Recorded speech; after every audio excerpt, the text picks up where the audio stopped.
You're listening to the Acadiana's Morning News Podcast, brought to you by LABI and always on KPEL965.com. I'm Shanola Hampton. Every day, millions of people face hunger. Today, I will share with you some of their experiences. I'm stuck between paying for medications or paying for food. John from Maine. After paying my bills, I can buy groceries. It's sad to say, food comes last. Alice from Oregon. I thought pantries were for less fortunate people, but anybody could be less fortunate in a day or even a second. Claire from Virginia. The Feeding America network of food banks helps provide over 6 billion meals to people in need each year. No one should have to worry where their next meal will come from. Together, we can end hunger. Learn more at feedingamerica.org.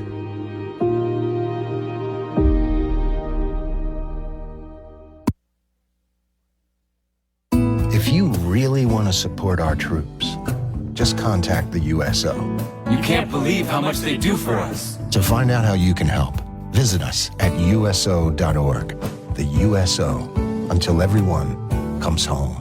News Talk 96.5 KPEL, Breaux Bridge, Lafayette, broadcasting from the Matthew James Tax Pros studio. Find them online at MatthewJamesTaxPros.com. The Trump jury will get back to work in a few hours. I'm Dave Anthony, Fox News, but the former president doesn't seem confident. Mother Teresa could not beat these charges. These charges are rigged. The whole thing is rigged. He insists there's no crime as the jury gets ready for day 2 of the deliberations in New York on charges he falsified records related to payments to keep an alleged affair quiet before the 2016 election. And they want to hear some testimony about what prosecutors say was the meeting where the alleged catch and kill scheme to protect Donald Trump was hatched. Yesterday, they sent some notes to the judge asking to hear this testimony read back. They want to find out more about the meeting that Trump had with National Enquirer publisher David Pecker, Michael Cohen, where they hammered out the agreement to buy the silence of women who could hurt his campaign, according to prosecutors. Fox's Eric Shawn outside the court. The jury also wants a readback of the judge's instructions. President Biden again called the former president a loser, trying to undercut growing Trump support among minority voters. He says he's the greatest president for black people in the history of America, including more than Abraham Lincoln. That's President Biden in Philadelphia kicking off a black voter outreach initiative. I mean, can you fathom that? A Supreme Court justice rejects an appeal from Democrats in Congress who wanted Samuel Alito to recuse himself from 2 January 6th Capitol riot-related cases. He won't. The Democrats say an upside-down flag flown at his home in Virginia in 2021 and an Appeal to Heaven flag at his vacation house were symbols used by January 6th protesters. Alito writes in letters to the lawmakers that his wife put the upside-down U.S. flag up after 2 neighbors put up a sign attacking her personally. That's Fox's Jessica Rosenthal. Alito says he didn't put up either flag, and they didn't know the flags had been used as symbols by some January 6 protesters. 14 pro-democracy activists convicted in Hong Kong under a law China imposed to quell protests. America's listening to Fox News. Hey everyone, it's Ted from Consumer Cellular, the guy in the orange sweater, and this is your wake-up call. If you're paying too much for wireless service, you don't have to keep having that nightmare. Consumer Cellular has the same fast, reliable coverage as the leading carriers for less. And for a limited time, new customers receive their 2nd month free when they sign up and use promo code MONTHFREE by May 31st. So why keep spending more than you have to? Seriously, wake up and call 1-888-FREEDOM or visit consumercellular.com. Taxes, fees, and other third-party charges will apply. See website for additional details. Are you a victim of the timeshare trap and think there's no way out? I'm Chuck McDowell, founder of Wesley Financial Group, the original timeshare cancellation expert, and I'm here to tell you that there is a way out. All you need to do is give my office a call. I will send you a timeshare exit information kit absolutely free, explaining how the timeshare industry works and your options for cancellation. Call Wesley now for your free information kit, 800-887-1010. That's 800-887-1010.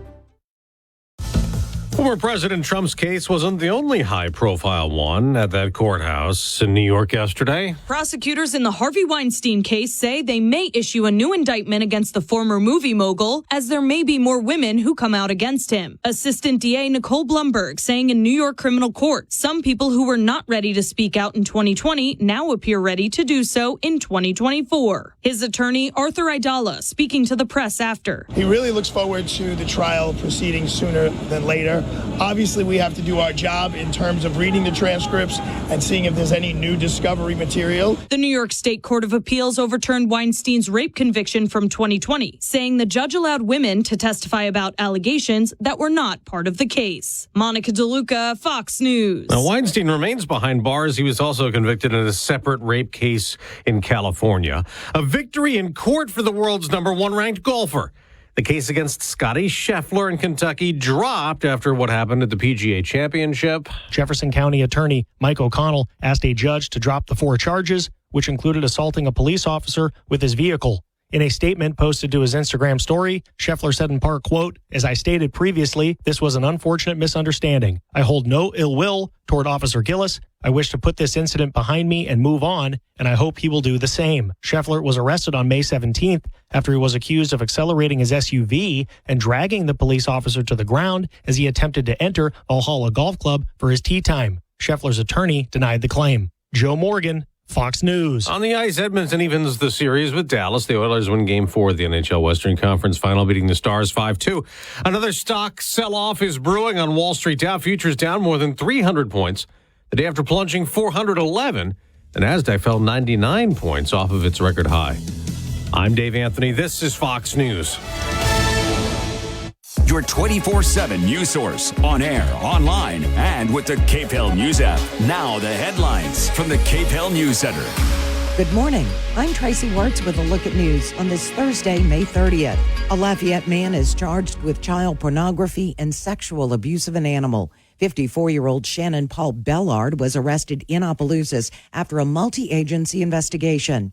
In St. Landry Parish, Bellard faces 8 counts of pornography involving a child under the age of 13 and 15 counts of sexual abuse of an animal.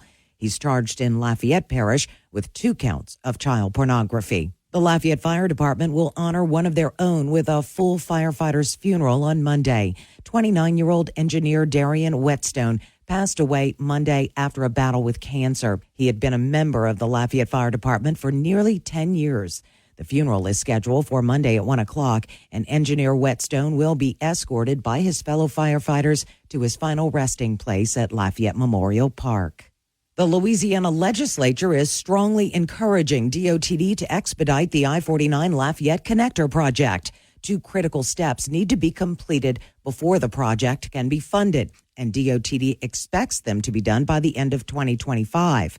Senator Blake Miguez introduced Senate Concurrent Resolution 41 and says it sends a clear message to DOTD about the importance of adhering to the project schedule. A New Iberia man was booked into the Vermilion Parish Correctional Center after police say he robbed the Wendy's on Veterans Memorial Drive in Abbeville. The suspect grabbed a handful of money and ran out the door of the restaurant. A couple hours later, a patrol unit saw someone fitting the suspect's description running in a field. The suspect entered a parking lot and then fell into a small ditch twice. When the officer approached him, the man had a handful of money and claimed he wanted to return it to Wendy's. He is identified as 36-year-old Casey Eskind. He was treated for a leg injury at the hospital and then booked on a charge of simple robbery. The Acadia Parish School Board has appointed Carol Daly Tall as the next superintendent. The 30-plus-year education veteran has been serving as interim superintendent since April when her predecessor, Scott Richard, retired. Daly Tall received unanimous support from the board. The Army Corps of Engineers and Louisiana DOTD have completed snagging and clearing maintenance in the Bayou Teche. The purpose of the $1.3 million maintenance project was to clear obstructions from Keystone Dam down to New Iberia. They removed nearly 600 pieces of debris and waste from that waterway. The Senate Governmental Affairs Committee met Wednesday for what was likely the final time during this legislative session, and the panel never took up the House-approved Constitutional Convention bill. Chairman Cleo Fields says senators disagree on the need for a constitutional convention, and he believes it's wise not to hear the bill because there is not consensus among members in the upper chamber. Governor Landry was pushing to hold a constitutional convention prior to the November election. He hoped to convert items from constitutional amendments to state statute to provide more flexibility when there are budget deficits. A bill yet to be heard in the Senate would remove the 30-year statute of limitations for prosecution on child molestation charges. Lafitte Representative Tim Kerner hopes the bill, which passed unanimously in the House, will be heard in the Senate before the session ends. Kerner says children are often victimized by someone they know and trust, and they repress those memories. He encourages residents who support the bill to call their state senator and ask them to pass House Bill 453. Experts are predicting an above-average hurricane season, and the governor's Office of Homeland Security and Emergency Preparedness is urging Louisiana residents to prepare now. Louisiana residents can visit GOSEP's website, getagameplan.org, to stay hurricane ready. That's a look at your news. I'm Tracy Wirtz. This hour of Acadiana's Morning News has been brought to you by Jani King. The King of Clean has been a leader in the cleaning industry on the Gulf Coast for over 35 years. To find out more about their cleaning and disinfecting services, head to their website at janiking.com. Acadiana drivers, did you know that bicycles are considered vehicles under Louisiana law? Cyclists have the right to use the roadway same as motor vehicles. You're urged to share the road by giving a buffer zone of at least 3 feet when passing a cyclist. Yield to cyclists as you would another motorist. And remember, a cyclist does not have the protection of a vehicle if they're in a crash. Protect your fellow citizens on bicycles. This announcement was brought to you by Bike Lafayette. Learn more at bikelafayette.org. The Cajun Heartland State Fair is happening now through June 2nd. The fair is celebrating its 36th anniversary, and you can get the News Talk 96.5 KPEL Mega Pack now. The Mega Pack includes 4 ride wristbands and 4 fair admission vouchers for only $125 each. And you can redeem them on any day of the fair that you choose. Save now when you score the News Talk 96.5 KPEL Mega Pack. Just $125. Get yours today. You can buy the Mega Pack at the Cajun Dome box office or online at CajunDome.com. LUS presents the Cajun Heartland State Fair now through June 2nd at the Cajun Dome. Experience the wild rides on the Gold Star Midway or great bands nightly at the Coca-Cola Grandstand. Or check out the free family entertainment like Scott's World of Magic. Learn more at CajunDome.com or KPEL965.com and click on the Cajun Dome link. Brought to you by News Talk 96.5 KPEL, where Acadiana comes to talk. Mostly sunny skies to start the day, but we'll see those clouds arriving fairly early, and from there, showers and thunderstorms popping up in the middle parts of the afternoon, continuing on into the early evening before winding down for the day. Highs get up to about 87 degrees. Lows tonight in the low to mid-70s. We'll see winds from the southeast at about 5 to 10 miles an hour. We will continue to see widely scattered showers popping up in the afternoons through the weekend. From the Storm Team 3 Weather Lab, I'm KTC meteorologist Daniel Phillips on News Talk 96.5 KPEL. News Talk 96.5 KPEL. Right now, traffic. An accident's been working this morning, Landry Road at Riceland Road. There's not a lot of space to pull over onto the side of the road. Hopefully that's wrapping up, and hopefully nobody was seriously injured, but they are reporting it as a vehicle accident with injuries. So if you headed that direction, please be careful. Current temperature is 73 degrees.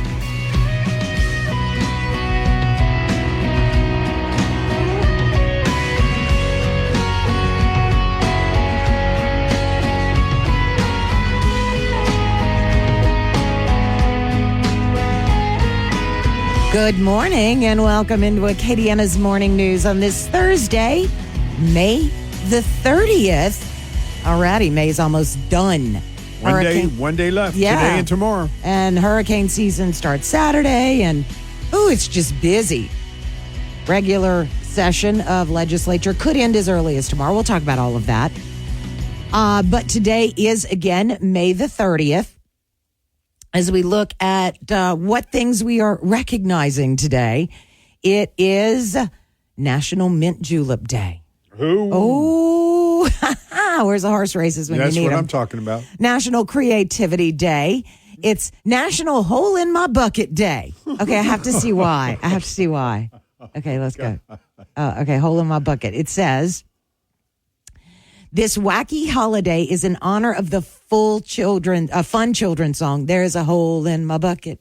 You ever heard that children's I have song? not. Oh, gosh, I'm yeah. sorry. It goes back to the 1700s, and yeah, there's a hole in my bucket. Hey, hey, hey, hey. You never heard that song? Anyway. All right, well, on we roll. National Water a Flower Day. You probably don't need to do that with all the rain that we've gotten lately. Especially putting water in your bucket from with a hole in your bucket. How can you water if there's a hole in your bucket? On this date in history, I read this one, Mark, and thought, wow, history repeats itself. On this date in 2018, so this is, 6 years ago? 2018, Gaza's Hamas rulers said they had agreed to a ceasefire with Israel to end the largest flare-up of violence between the two sides since a 2014 war. And here we sit today. On this date in 2002, a solemn wordless ceremony marked the end of the agonizing cleanup at Ground Zero in New York, 8.5 months after 9/11. On this date in 1971, the U.S. Mariner 9 was launched, and it went on to become the first satellite to orbit Mars. On this date in 1935, Babe Ruth played in his last Major League Baseball game for the Boston Braves, leaving after the first inning of the first of a doubleheader against the Philadelphia Phillies, who won both games, by the way. Babe Ruth announced his retirement 3 days later. On this date in 1922, the Lincoln Memorial in Washington, D.C. was dedicated in a ceremony attended by President Warren G. Harding, Chief Justice William Howard Taft, and Robert Todd Lincoln. So some significant things happening on this date in history. Indeed. We've got a lot to do this morning. Coming up just after 6:30, we will be joined by Bess Foray with Lafayette Consolidated Government. Mark knows her big, long title, but Bess essentially kind of leads up is part of the department that leads up the hazardous waste collection day, right? This Saturday? That's right. So she'll give us details on what you can and can't bring, because that's a big deal. Yes. Coming up at 7 o'clock, we will be joined by Lafayette Mayor President Monique Blanco-Boulay to find out what's going on in the hub city. And then our law enforcement segment in the 8 o'clock hour. Today joining us will be Broussard's police chief. And then the big news today, and as it's been for a few days now, the Trump trial. Yesterday, very confusing. We'll talk more about that. And right after 8 o'clock, we will talk to a Fox News reporter who has been covering that trial to see what the climate is in New York and what folks are saying there about the trial of President Trump. KPEL News Time is 6:17. Democracy 24.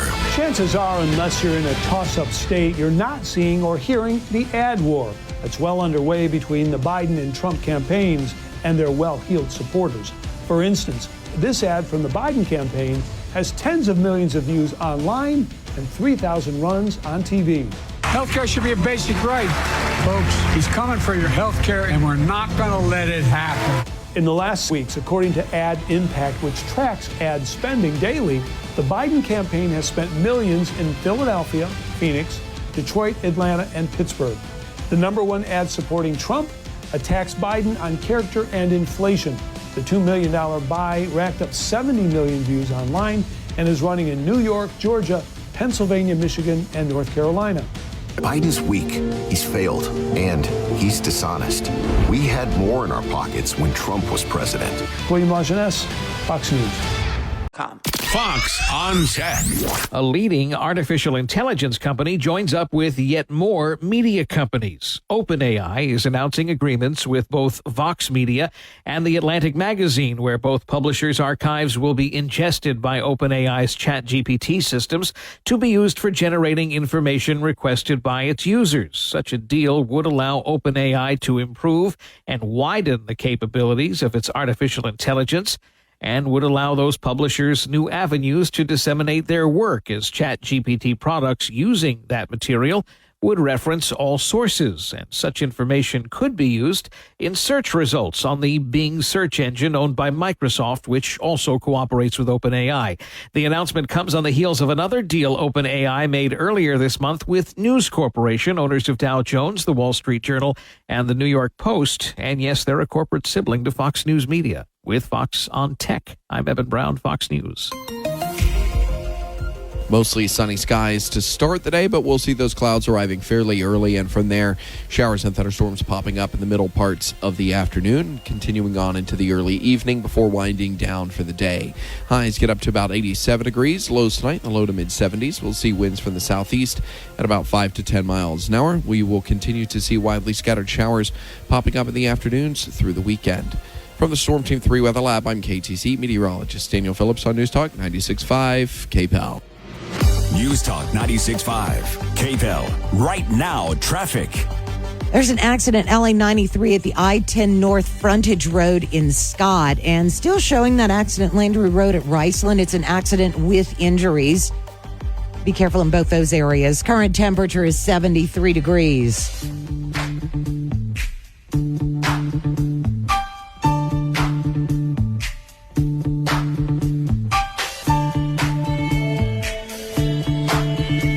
KPEL News Time is 6:23 on this Thursday morning. It's May the 30th.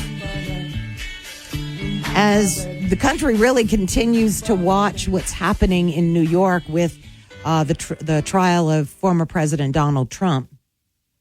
And I'll tell you, Mark, you've been following this a lot more closely than I have, but I kind of have been glancing at what's going on and who's been testifying. But yesterday really dove in because I noticed that the jury deliberated for 4.5 hours but came to no decision, and so they will return today. Mm-hmm. So I thought, well, let me wade into this, what is essentially a cesspool, right?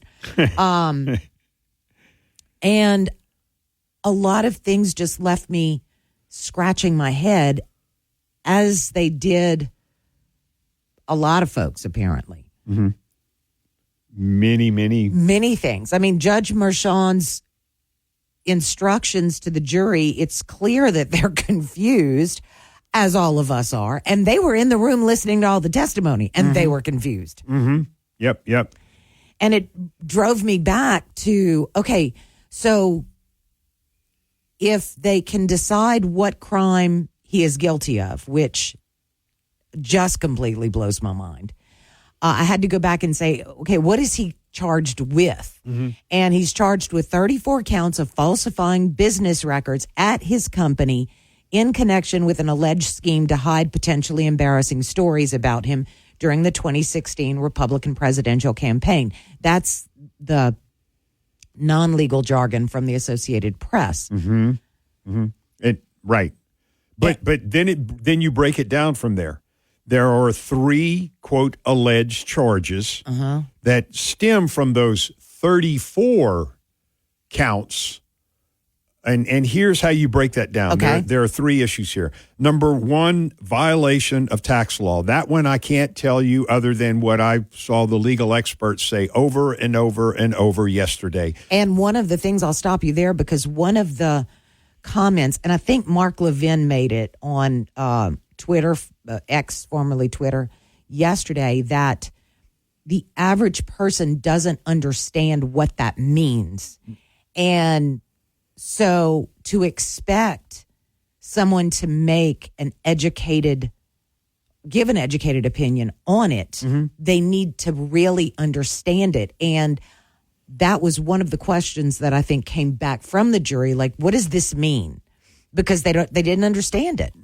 Exactly. And so it's kind of back to square one with instructions from Judge Merchan. Merchan, M-E-R-C-H-A-N. We'd say Merchan here, but I think they've been pronouncing it Merchan or Merchan. Okay, I heard like Merchan. Anyway, it's tomato, it doesn't matter, but you are correct. I don't understand where the tax law, violation of tax law comes in. Charge number 2, filing false documents. And this is all under the state of New York. Right. And then charge number 3, violations of election law, which New York courts have no jurisdiction. Right. And again, I'm not making this up. I am relying on legal experts to talk about this. And these are, again, the legal experts say, the charges against Donald Trump, okay, expired misdemeanors, which because they revived and tried to say, yeah, but because of this one connected to this one, he did this violation, he violated this law because he wanted to execute, if you will, this campaign strategy to violate this second law. And so it just doesn't make sense. So the misdemeanors now become criminal charges, felonies. Well, and now as I think about this from the perspective of a Joe Blow or a Jane Blow, as the case may be, and that is if the direction can be that lax for him, what could they essentially do to just an average citizen if they had if someone had put a target on Sure. their back? And if they're showing confusion now, then they never fully understood it during the trial now because they're ultimately confused. The jurors. So I don't know. I'm not going to speculate how this all turns out, but it also said that based on these three charges, 4 could say, yes, violation of tax law. I agree with that. There's a conviction there. Filing false documents. Another 4 jurors could say, yes, I agree with that one. Right. And then a third group of 4 jurors could say violations of election laws. Yes, I agree with that one, even though New York has no jurisdiction. And so there you have it. Kind of slice and dice it any way you want and get a conviction any way you want. It doesn't make sense. And lots of folks are confused, even the jurors, and that's a telling tale. KPEL News Time is 6:29. KPEL covers Acadiana with Lowry's Printing and Copying. Lafayette Consolidated Government has its Household Hazardous Waste Day Saturday, June 1st, 8 a.m. till noon at North Gate Mall. You must live in the city of Lafayette or unincorporated parts of Lafayette Parish to properly dispose of paint, poison, insecticide, pesticide, and a whole lot more. Get the complete list of items accepted and not accepted at their website, LafayetteLA.gov. Lafayette Consolidated Government also offering something else, now taking applications for the Youth Advisory Council. This is for youngsters in 9th through 12th grade who reside in Lafayette Parish to learn all about Lafayette Consolidated Government. Deadline to apply is June 15th. There is a very nominal application process, very easy. It includes a letter of reference from a teacher. Get all the details at LafayetteLA.gov. This hour brought to you by the Matthew James Tax Pros. Find them online at MatthewJamesTaxPros.com. Your 24/7 news source, on air, online, and with the KPEL News app. Now the headlines from the KPEL News Center. Good morning. I'm Tracy Wirtz with a look at news on this Thursday, May 30th. A Lafayette man is charged with child pornography and sexual abuse of an animal. 54-year-old Shannon Paul Bellard was arrested in Opelousas after a multi-agency investigation. In St. Landry Parish, Bellard faces 8 counts of pornography involving a child under the age of 13 and 15 counts of sexual abuse of an animal. He's charged in Lafayette Parish with 2 counts of child pornography. The Lafayette Fire Department will honor one of their own with a full firefighter's funeral on Monday. 29-year-old engineer Darian Whetstone passed away Monday after a battle with cancer. He had been a member of the Lafayette Fire Department for nearly 10 years. The funeral is scheduled for Monday at 1 o'clock, and engineer Whetstone will be escorted by his fellow firefighters to his final resting place at Lafayette Memorial Park. The Louisiana legislature is strongly encouraging DOTD to expedite the I-49 Lafayette Connector project. 2 critical steps need to be completed before the project can be funded, and DOTD expects them to be done by the end of 2025.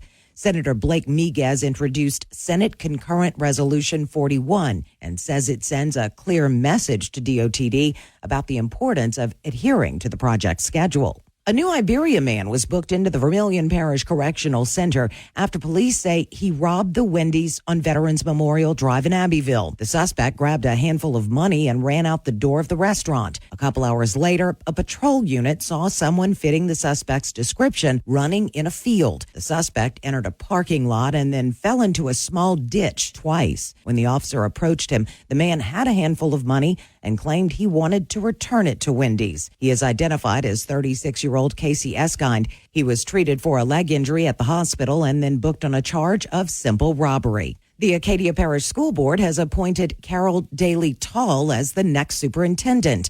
The 30-plus year education veteran has been serving as interim superintendent since April when her predecessor, Scott Richard, retired. Daly Tall received unanimous support from the board. The Army Corps of Engineers and Louisiana DOTD have completed snagging and clearing maintenance in the Bayou Teche. The purpose of the $1.3 million maintenance project was to clear obstructions from Keystone Dam down to New Iberia. They removed nearly 600 pieces of debris and waste from that waterway. The Senate Governmental Affairs Committee met Wednesday for what was likely the final time during this legislative session, and the panel never took up the House-approved Constitutional Convention bill. Chairman Cleo Field says senators disagree on the need for a constitutional convention, and he believes it's wise not to hear the bill because there is not consensus among members in the upper chamber. Governor Landry was pushing to hold a constitutional convention prior to the November election. He hoped to convert items from constitutional amendments to state statute to provide more flexibility when there are budget deficits. A bill yet to be heard in the Senate would remove the 30-year statute of limitations for prosecution on child molestation charges. Lafitte Representative Tim Kerner hopes the bill, which passed unanimously in the House, will be heard in the Senate before the session ends. Kerner says children are often victimized by someone they know and trust, and they repress those memories. He encourages residents who support the bill to call their state senator and ask them to pass House Bill 453. Experts are predicting an above-average hurricane season, and the governor's Office of Homeland Security and Emergency Preparedness is urging Louisiana residents to prepare now. Louisiana residents can visit GOSEP's website, getagameplan.org, to stay hurricane ready. That's a look at your news. I'm Tracy Wirtz. Pack your bags. We want to send you and a guest to experience the magic of Def Leppard's Summer Stadium Rock Tour this August. We want to fly you and a guest to San Antonio, Texas, where you'll see Def Leppard, Journey, and the Steve Miller Band in concert at the one and only Alamo Dome. What do you need to do? It's simple. Just listen to News Talk 96.5 KPEL weekdays for the codes you'll need to enter. Every day between now and June 7th at 9, 12, and 3 p.m., you're going to get a code. Enter that into the KPEL app, and you've got a chance to win. You'll get 2 tickets to see Def Leppard with Journey and the Steve Miller Band at the Alamo Dome on Friday, August 16th. Round-trip airfare for 2 to San Antonio, a 2-night hotel stay, and $500 spending money. If you don't have the KPEL app, you need to download it immediately. Listen every day at 9 a.m., 12 noon, and 3 p.m. for your chance to win tickets to the Summer Stadium Rock Tour with Def Leppard and Journey on News Talk 96.5 KPEL. Want a relaxing way to spend some time? Louisiana state parks are right in your own backyard. Spend the day hiking, fishing, biking, and picnicking, or stay overnight at one of our affordable cabins, campsites, or group camps. And tour a state historic site for an educational experience the whole family can enjoy. Call 1-877-226-7652 for more information, or visit www.lastateparks.com. Sponsored by the Louisiana Office of State Parks. Mostly sunny skies to start the day, but we'll see those clouds arriving fairly early, and from there, showers and thunderstorms popping up in the middle parts of the afternoon, continuing on into the early evening before winding down for the day. Highs get up to about 87 degrees. Lows tonight in the low to mid-70s. We'll see winds from the southeast at about 5 to 10 miles an hour. We will continue to see widely scattered showers popping up in the afternoons through the weekend. From the Storm Team 3 Weather Lab, I'm KTC meteorologist Daniel Phillips on News Talk 96.5 KPEL. News Talk 96.5 KPEL. Right now, traffic. No accidents on the road right now, and that's really good news. Please be careful out there. Sun is coming up. Current temperature 73 degrees.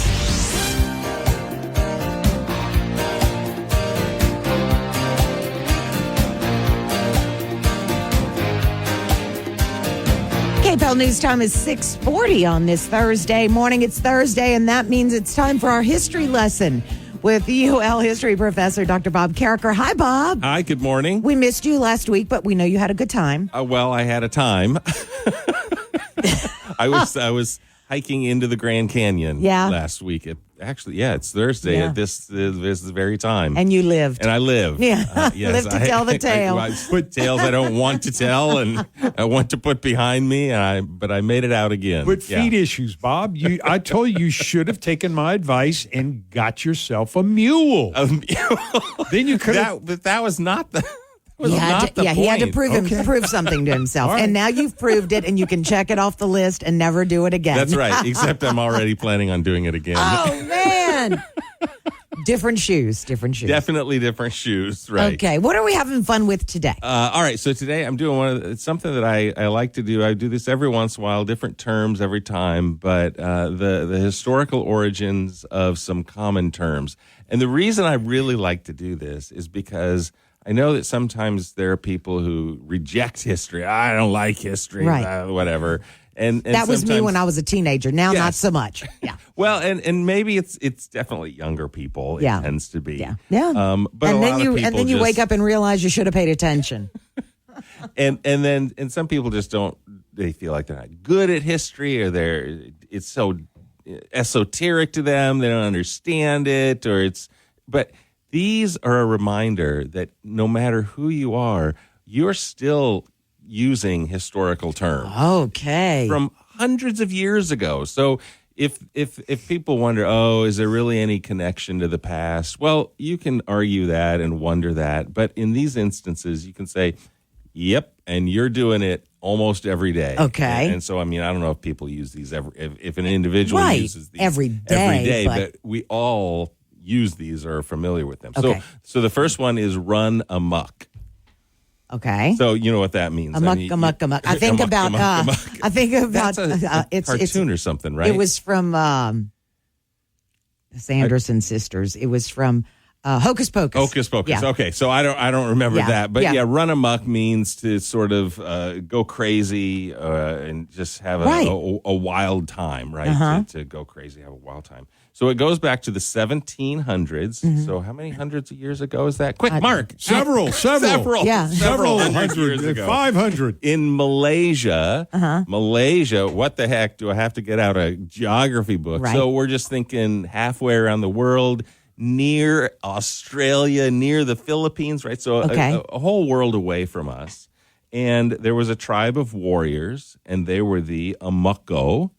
And Captain James Cook, whatever, right? But famous global explorer coined the term run amok because those guys were particularly violent and particularly energetic warriors and particularly difficult adversaries. And so it goes back to the 1700s and a global explorer who coined the term, they're running amok. And we're still using it today. Die Hard. This is something everybody uses, right? And you use it always in connotation with sports fans, almost always, right? Yeah. You're a die-hard sports fan, totally committed to your team. And this also goes back to the 1700s, but it goes back to, so just keep this in mind when you're using this term. It goes back to men who were sentenced to death by hanging. And the ideal way when you are sentenced to death by hanging, you're supposed to die by having your neck snapped as you fall, and then it's an instantaneous thing. Right. But many times that didn't happen, and you were strangling, hanging by the noose, and it was not a pretty sight, and it was hard to kill you, and you were considered a diehard. Oh, wow. That's morbid.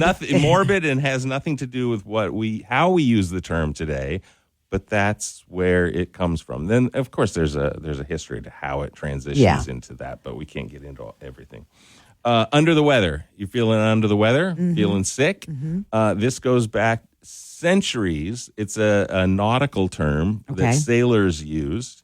And if people caught diseases and they were contagious on the ship on tremendous voyages, then they were put below deck. They were quarantined below deck away from everybody else so that they could not give their disease to everybody. And they literally were then under the weather because they were under the seas, they were under the waves, and they were under the weather. Wow. Right. Wow. Okay. Proof is in the pudding. Proof is in the pudding. Oh, yeah. Uh-huh. So sometimes people think that it's proof is in the pudding, P-U-T-T, but it is actually proof is in the pudding, P-U-D-D-I-N-G. Sometimes you think that maybe it would be pudding because it doesn't seem to make sense. Proof is in the pudding. What does this mean? And so what it actually goes back to is proof was the test. This is England in the 1700s, or actually 1500s.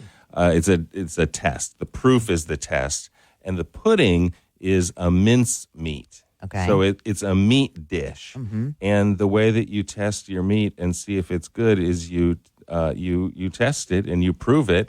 And so it's the proof is in the pudding. So it's literally just simply testing the meat to make sure that it's good. Yeah. But it's transitioned across time to come to have another meaning, I guess, which would be, you back something up, or it's a good achievement, or the final proof of something. Right. It is the proof is in the pudding, and it goes back to testing your meat dish. Wow. And then my last one, and I like this one, it is to butter someone up.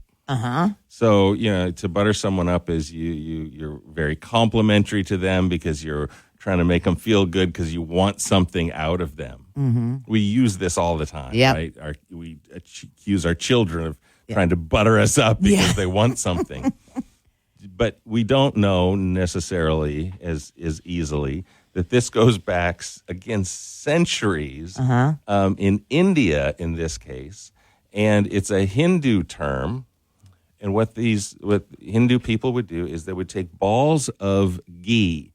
And do you know what ghee is? I've heard of it. I'm not sure what it is. G-H-E-E. Okay. It's a cooking thing. It's clarified butter. Is what it is. Clarified butter. It has a super high smoke point, and so people use it for cooking. It's a really important cooking tool, product.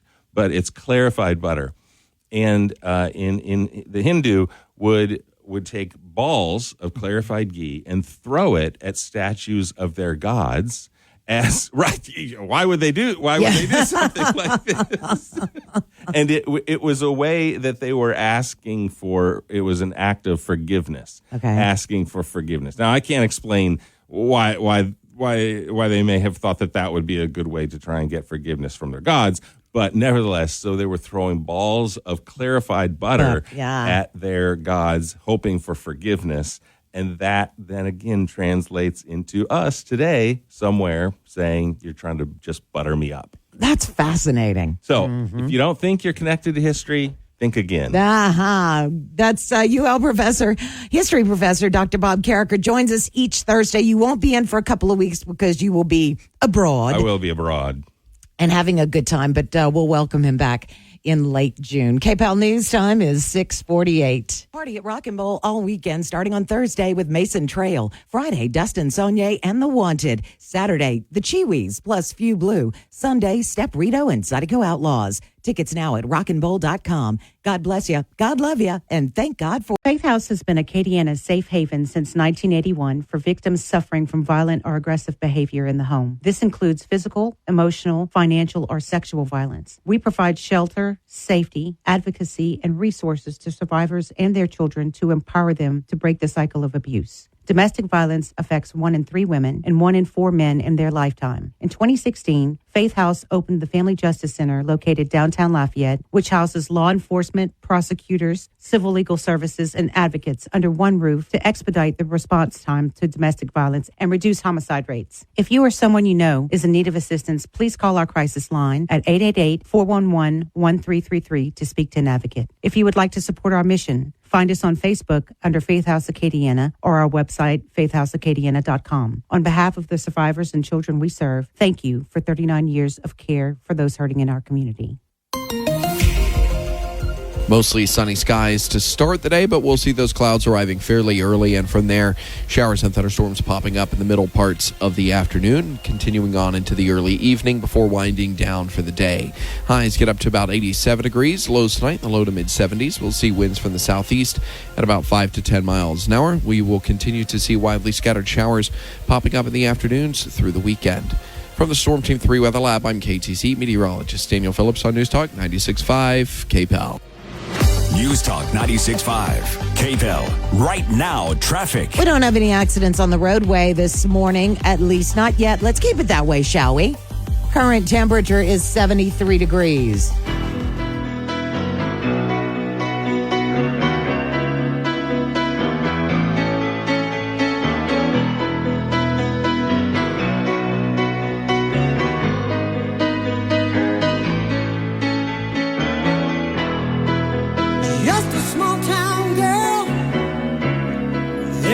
KPEL News Time is 6:52 on this Thursday morning. Got a message from Lafayette Parish School Superintendent Francis Touchette this morning about their Power Up for Summer Meals program. There are free meals available in your community for your child and your teen this summer. No cost or enrollment is required. It is open to all children under the age of 18.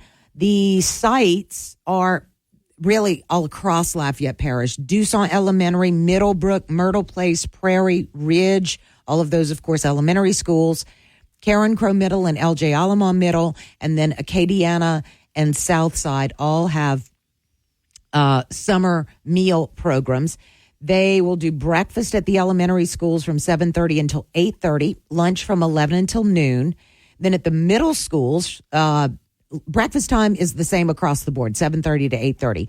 Lunch at the middle schools is 10:30 to 11:30, and lunch at the high schools is 10 until 11. So you can go to lpssonline.com to find out more, but want to make sure that that is on your radar right now.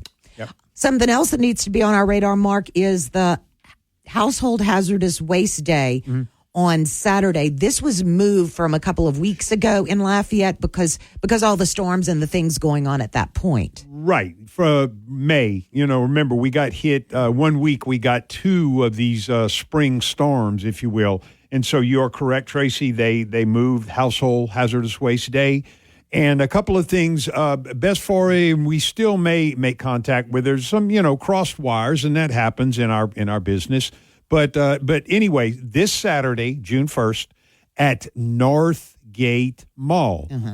Please notice, folks, I did not say at Cajun Field. Now, you must live in the city of Lafayette or unincorporated parts of Lafayette Parish. And once again, please notice, folks, I did not say Lafayette Parish. If you live in other city limits, Scott, Karen Crow, Dusant, Youngsville, Broussard, you cannot come. And that's just because of, the jurisdiction of Lafayette Consolidated Government is City of Lafayette in unincorporated parts of Lafayette Parish. So paint, poison, insecticide, pesticide, turpentine, nasty chemicals you do not want to put in the garbage can.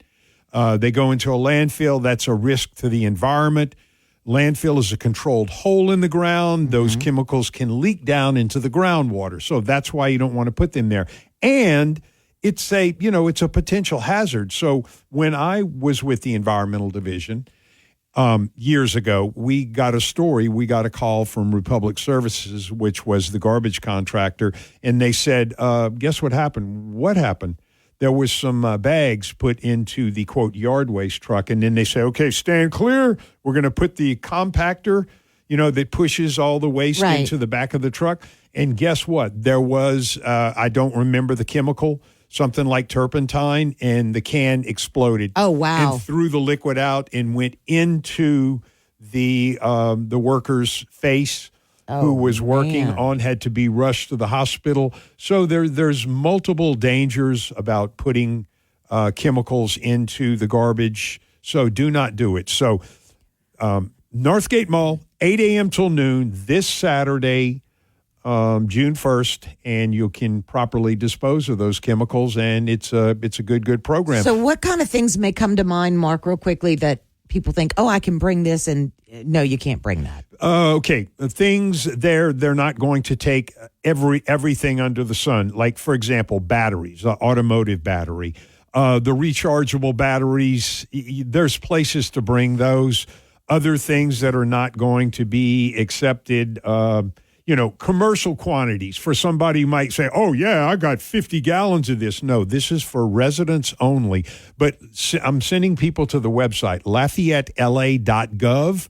find Household Hazardous Waste Day, and it will tell you what is accepted and what is not accepted. Other things like gas cylinders, propane, butane, they're not going to take that.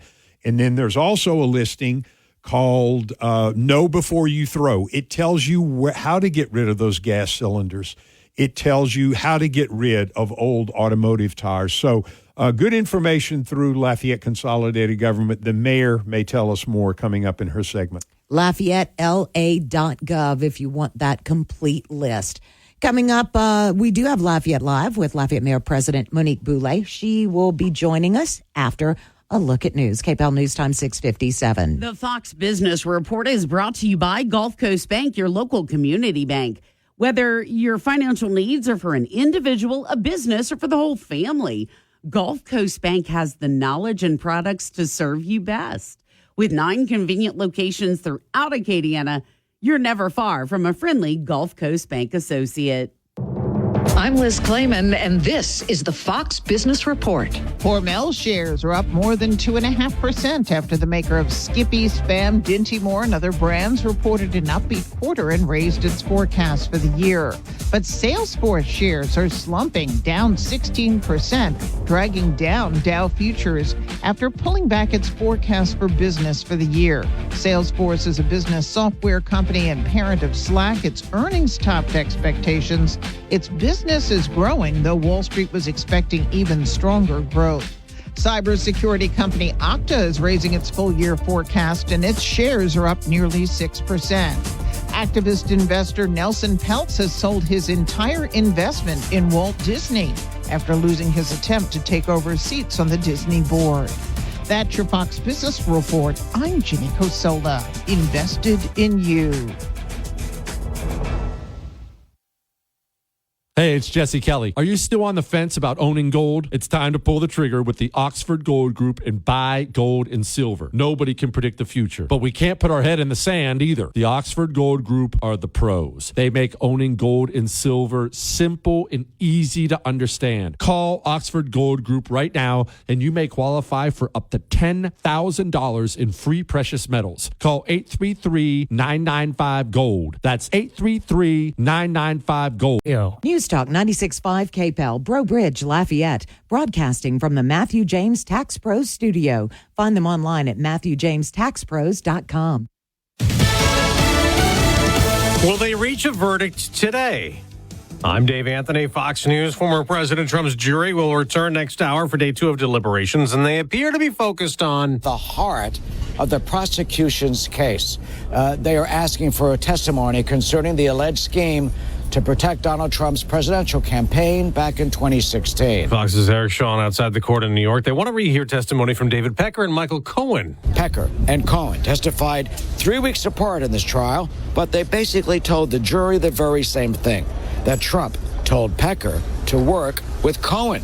Their goal, keep stories that could hurt Trump's presidential campaign out of the public eye. The former president is charged with falsifying records, reimbursing Cohen for paying to keep an alleged affair quiet. He denies that, calling the case a scam to interfere with the election. President Biden rallied in Philadelphia. We're going to make Donald Trump a loser again. He kicked off an outreach to black voters as polls show more are considering supporting the former president. Fox's Jackie Heinrich reports from the White House the Biden campaign plans events at barbershops, hair salons, and black churches across several swing states to get the word out about what Biden has done to build black wealth, framing himself as someone who's delivered on promises made. It was also one of the first times we heard a new refrain that if Trump is elected, he could stack the Supreme Court with more conservative justices and take more of your rights away. 14 pro-democracy activists convicted in Hong Kong in a continued Chinese crackdown. They were charged with conspiracy to commit subversion over an unofficial primary election. The national security law was imposed by Beijing and has been accused of drastically cutting back on Hong Kong's freedoms. Fox's Jonathan Savage. 2 Israeli soldiers are dead in the West Bank after a car rammed into them, while Israel seizes control of the Egyptian border with Gaza to cut off smuggling tunnels as the UN Security Council considers a resolution calling for Israel to stop its military operation. America's listening to Fox News. Hey everyone, it's Ted from Consumer Cellular, the guy in the orange sweater, and this is your wake-up call. If you're paying too much for wireless service, you don't have to keep having that nightmare. Consumer Cellular has the same fast, reliable coverage as the leading carriers for less. And for a limited time, new customers receive their second month free when they sign up and use promo code MONTHFREE by May 31st. So why keep spending more than you have to? Seriously, wake up and call 1-888-FREEDOM or visit consumercellular.com. Taxes, fees, and other third-party charges will apply. See website for additional details. Are you a victim of the timeshare trap and think there's no way out? I'm Chuck McDowell, founder of Wesley Financial Group, the original timeshare cancellation expert. And I'm here to tell you that there is a way out.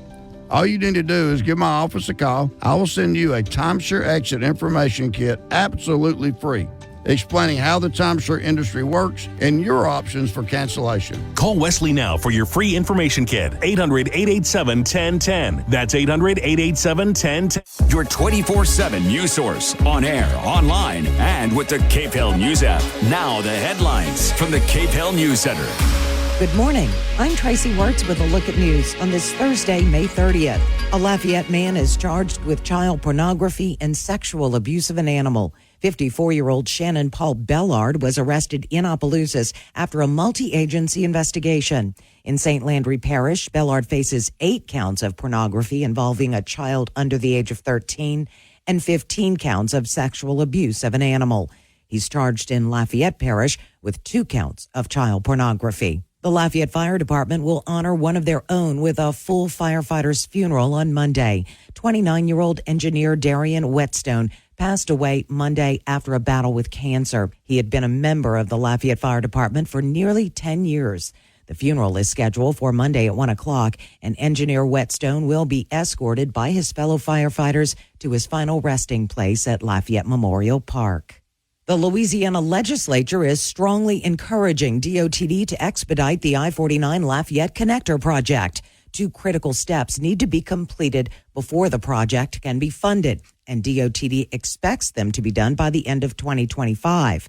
Senator Blake Miguez introduced Senate Concurrent Resolution 41 and says it sends a clear message to DOTD about the importance of adhering to the project schedule. The Acadia Parish School Board has appointed Carol Daly Tall as the next superintendent. The 30-plus year education veteran has been serving as interim superintendent since April when her predecessor, Scott Richard, retired. Daly Tall received unanimous support from the board. The Army Corps of Engineers and Louisiana DOTD have completed snagging and clearing maintenance in the Bayou Teche. The purpose of the $1.3 million maintenance project was to clear obstructions from Keystone Dam down to New Iberia. They removed nearly 600 pieces of debris and waste from that waterway. The Senate Governmental Affairs Committee met Wednesday for what was likely the final time during this legislative session, and the panel never took up the House-approved Constitutional Convention bill. Chairman Cleo Field says senators disagree on the need for a constitutional convention, and he believes it's wise not to hear the bill because there is not consensus among members in the upper chamber. Governor Landry was pushing to hold a constitutional convention prior to the November election. He hoped to convert items from constitutional amendments to state statute to provide more flexibility when there are budget deficits. A bill yet to be heard in the Senate would remove the 30-year statute of limitations for prosecution on child molestation charges. Lafitte Representative Tim Kerner hopes the bill, which passed unanimously in the House, will be heard in the Senate before the session ends. Kerner says children are often victimized by someone they know and trust, and they repress those memories. He encourages residents who support the bill to call their state senator and ask them to pass House Bill 453. That's a look at your news. I'm Tracy Wirtz. The Cajun Heartland State Fair is happening now. Through June 2nd, the fair is celebrating its 36th anniversary, and you can get the News Talk 96.5 KPEL Mega Pack now. The Mega Pack includes 4 ride wristbands and 4 fair admission vouchers for only $125 each. And you can redeem them on any day of the fair that you choose. Save now when you score the News Talk 96.5 KPEL Mega Pack. Just $125. Get yours today. You can buy the Mega Pack at the Cajun Dome box office or online at CajunDome.com. LUS presents the Cajun Heartland State Fair now through June 2nd at the Cajun Dome. Experience the wild rides on the Gold Star Midway or great bands nightly at the Coca-Cola Grandstand. Or check out the free family entertainment like Scott's World of Magic.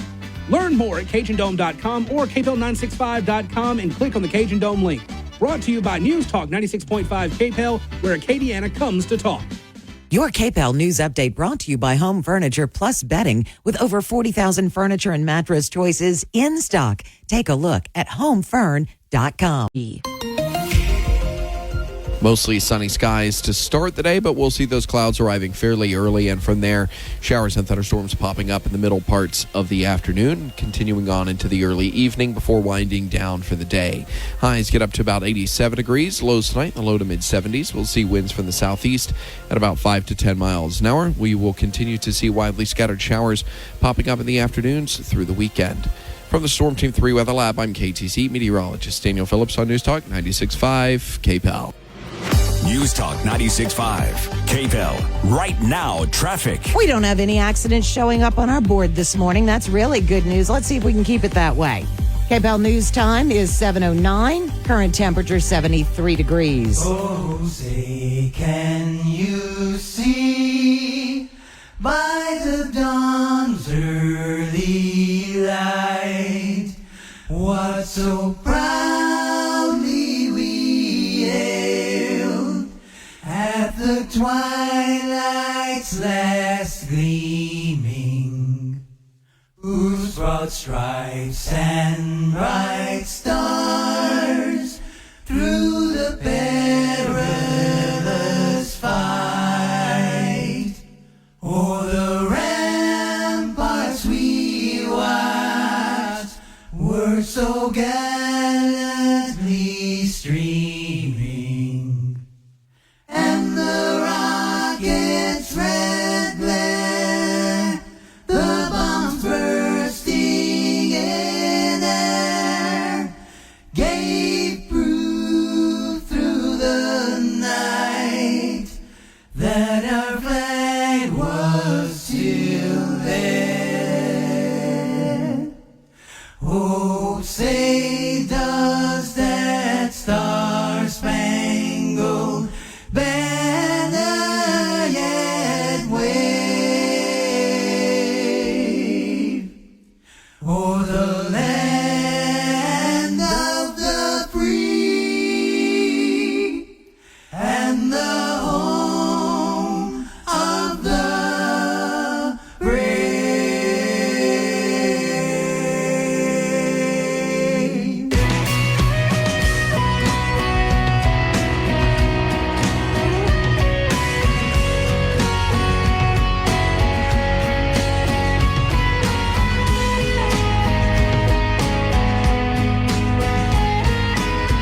Good morning and welcome back into Acadiana's Morning News on this Thursday, May the 30th. Thursdays in the 7 o'clock hour, we do Lafayette Live and see what's going on inside Lafayette Consolidated Government. We will be joined shortly by Lafayette Mayor President Monique Blanco-Boulay, but we want to introduce you to somebody who is no stranger to the Lafayette Police Department, but is accepting a big role. His name is Chief Paul Truard. He's the interim chief of police. Welcome, first of all. Congratulations, or is congratulations the right word? Good morning. How are y'all today? Congratulations will work. Okay, sounds good. All right, so first of all, we got the press release, but tell folks what your history is. I have 27 years with the Lafayette Police Department. I've been in all three divisions. Like all, we started off in patrol. I started training recruits after about 4 years. About my 10-year mark, I'd finished up college. The police department paid for it, and they transferred me over to detectives, where I stayed for quite a while. Mm-hmm. I started off in financial crimes, found out that wasn't very exciting. Got moved over to violent crimes, homicide, and stayed there until I was a supervisor, then an administrator. Took my first real administrator position as a precinct captain in Precinct 1. Mm-hmm. Well, I worked until about 5 weeks ago when they moved me over to the assistant to the chief, and here we are. All right. So, you were in the position until a permanent chief is named or found, but in the meantime, you still have a lot of work to do. What are your priorities for the department? Well, I put out a little memo to the department 2 days ago about us not being stagnant during this transition time. We need to take a deep dive into the department and see if any changes need to be made. Whatever our future is, I want to make sure it's ready for whoever takes control. So I'm meeting with the precinct captains today, and we're going to talk about crime in the city. opening up communication within the department, something we've kind of been lacking, talking between the ranks. I always say that intelligence has no rank. Everybody has ideas, and I want to hear those ideas. And then I want to open up communication with the public and see what's going on in the precincts. I mean, have those hard conversations to see how we can reduce crime. Yeah, because as you know, as I think about it and as you talk about that, the two top concerns for citizens across the state were crime and insurance costs. And I think that the state legislature did a good job of addressing some of it, some crime in that special session at a very high level. But it really is down on the ground that you tackle those issues, right? Correct. It comes down to the precinct commanders speaking to the officers that are the frontline guys and find out what's going on. And using our reporting systems, our computer-aided dispatch, our data analytics to kind of track what's going on and putting together operations using our overtime budget to try and reduce some of this crime through the city. Yeah, I agree. Well, good morning, Mayor President. How are you doing this morning? Good morning. I see you representing the Army with your son's at West Point. So I am. He's home this week. Oh. So, yes, I am. I have a T-shirt on today. I see that. I see that. And that's okay. You can represent. Thank you. This is going to be a big lift for you guys to identify the right person to take over the chief's role permanently. Correct. You know, public safety is one of the greatest priorities for our administration, but also for the people of Lafayette. And so I think it's one of the most important hires that we'll make. I'm grateful to Interim Chief Paul Chouard for stepping in. I think he is exactly what we need to have a solid transition. He and I have had a lot of conversations about what this can look like from a transition perspective, as well as the stability needed in the department going forward. And so I'm excited to start the process, right? We're going to open it up. I think many of us, including Chief, sorry, I've got to get it straight. Chief Chouard, I believe we're going to get solid candidates. And so just having a process, one of the things he spoke about, getting public input, really opening the conversation about LPD, what it is, the role it serves in this community, and what people are looking for. I think this gives us an opportunity to take the time to do that and really set a path forward that that can create that safe environment. And the things he's going to do in the interim are critical. Those things need to happen now. And so I really am grateful for his service and for him stepping up and really partnering with us as interim chief through the transition, you know, and beyond if necessary. Right. Huh? Mayor, can you address the process? I know you're going to advertise and get candidates, but it's not quite as simple as director of public works or director of community development, whereby that decision is yours and yours alone. Doesn't the police and fire civil service board enter into how that decision is made about hiring a new police chief? I could probably answer that for you. Yes. She's got about 30 days to call for a test, and you have to go through the testing process as chief. Once you've passed that test, the process is turned over to her. Each administration does it a little bit differently, how their interview process goes, but the end selection is going to be her choice. Right. I knew the mayor was the ultimate authority, but there was some steps along the way. So, interesting. And so Rachel Godo, my CAO, will lead the process. Interim Chief Chouard will be an applicant, and so we will pull the process up into our office. And what we are doing right now is really looking and establishing best practices, talking to some of the national associations of police that help communities go through this process. And so she will be within the next 30 days, really kicking this process off and opening it up for applications. But we want to take a minute and really establish what are the best practices to go through this process and really pull in strong candidates, and as well as public input as well. And we started yesterday going out. We actually went into 2 different groups yesterday that were on my schedule. Chief Chouard came with me to just open that conversation. And you know, sometimes it's a hard conversation because feeling safe is critical. Oh, yeah. And it's emotional. And people want it.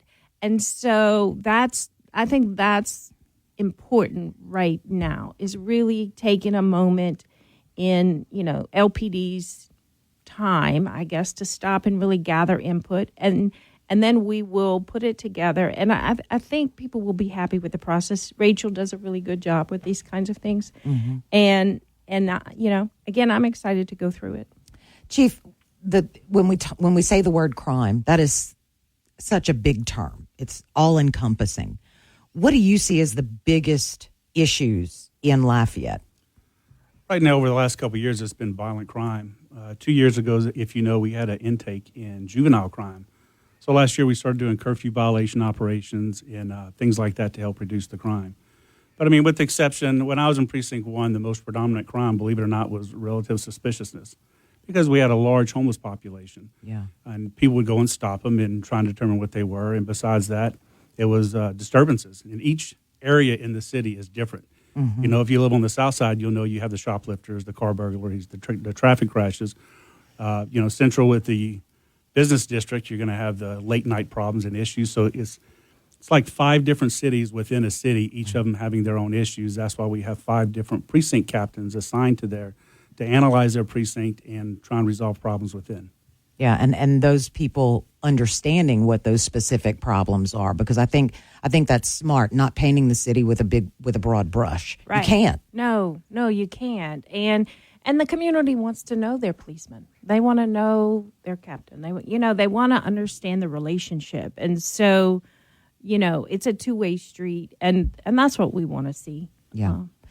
Well, Chief, we certainly appreciate your time this morning coming in. I know that you've got a big lift, but he looks surprisingly calm, very just calm and controlled. And I know that if people saw that, they would appreciate it and that would make them feel safer too, because you don't want to see somebody kind of harried and frenzied and right and a little chaotic in that particular position. But I know that there's a lot for you to deal with. One more thing, Chief, I want to ask, when you talked about what the issues are, and I'm seeing neighborhoods as you're describing the issues. Are your precinct captains out working with neighborhoods to try to expand neighborhood watches across the city of Lafayette? Yes, and we're going to have that conversation today. I'm pretty sure it's going to go well. When I was in Precinct 1, and I know my neighbor, Captain Sykes, in Precinct 4, we were always out and about going to the coterie meetings, talking to the people. And my push is to get them out of the office and into the community. Right. Like I said, we need to open up that conversation. When we work together, great things can happen. Yeah. Thank you again so much for your time. And we will continue the conversation with Lafayette Mayor President Monique Blanco-Boulay. We have a lot to talk about today, so keep it here. KPEL News Time is 7:21. Bible.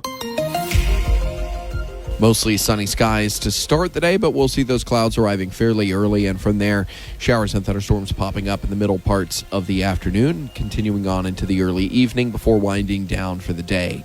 Highs get up to about 87 degrees, lows tonight in the low to mid-70s. We'll see winds from the southeast at about 5 to 10 miles an hour. We will continue to see widely scattered showers popping up in the afternoons through the weekend. From the Storm Team 3 Weather Lab, I'm KTC meteorologist Daniel Phillips on News Talk 96.5 KPEL. News Talk 96.5 KPEL. Right now, traffic. No accidents on the roadways. That's good news this morning. KPEL News Time is 7:25.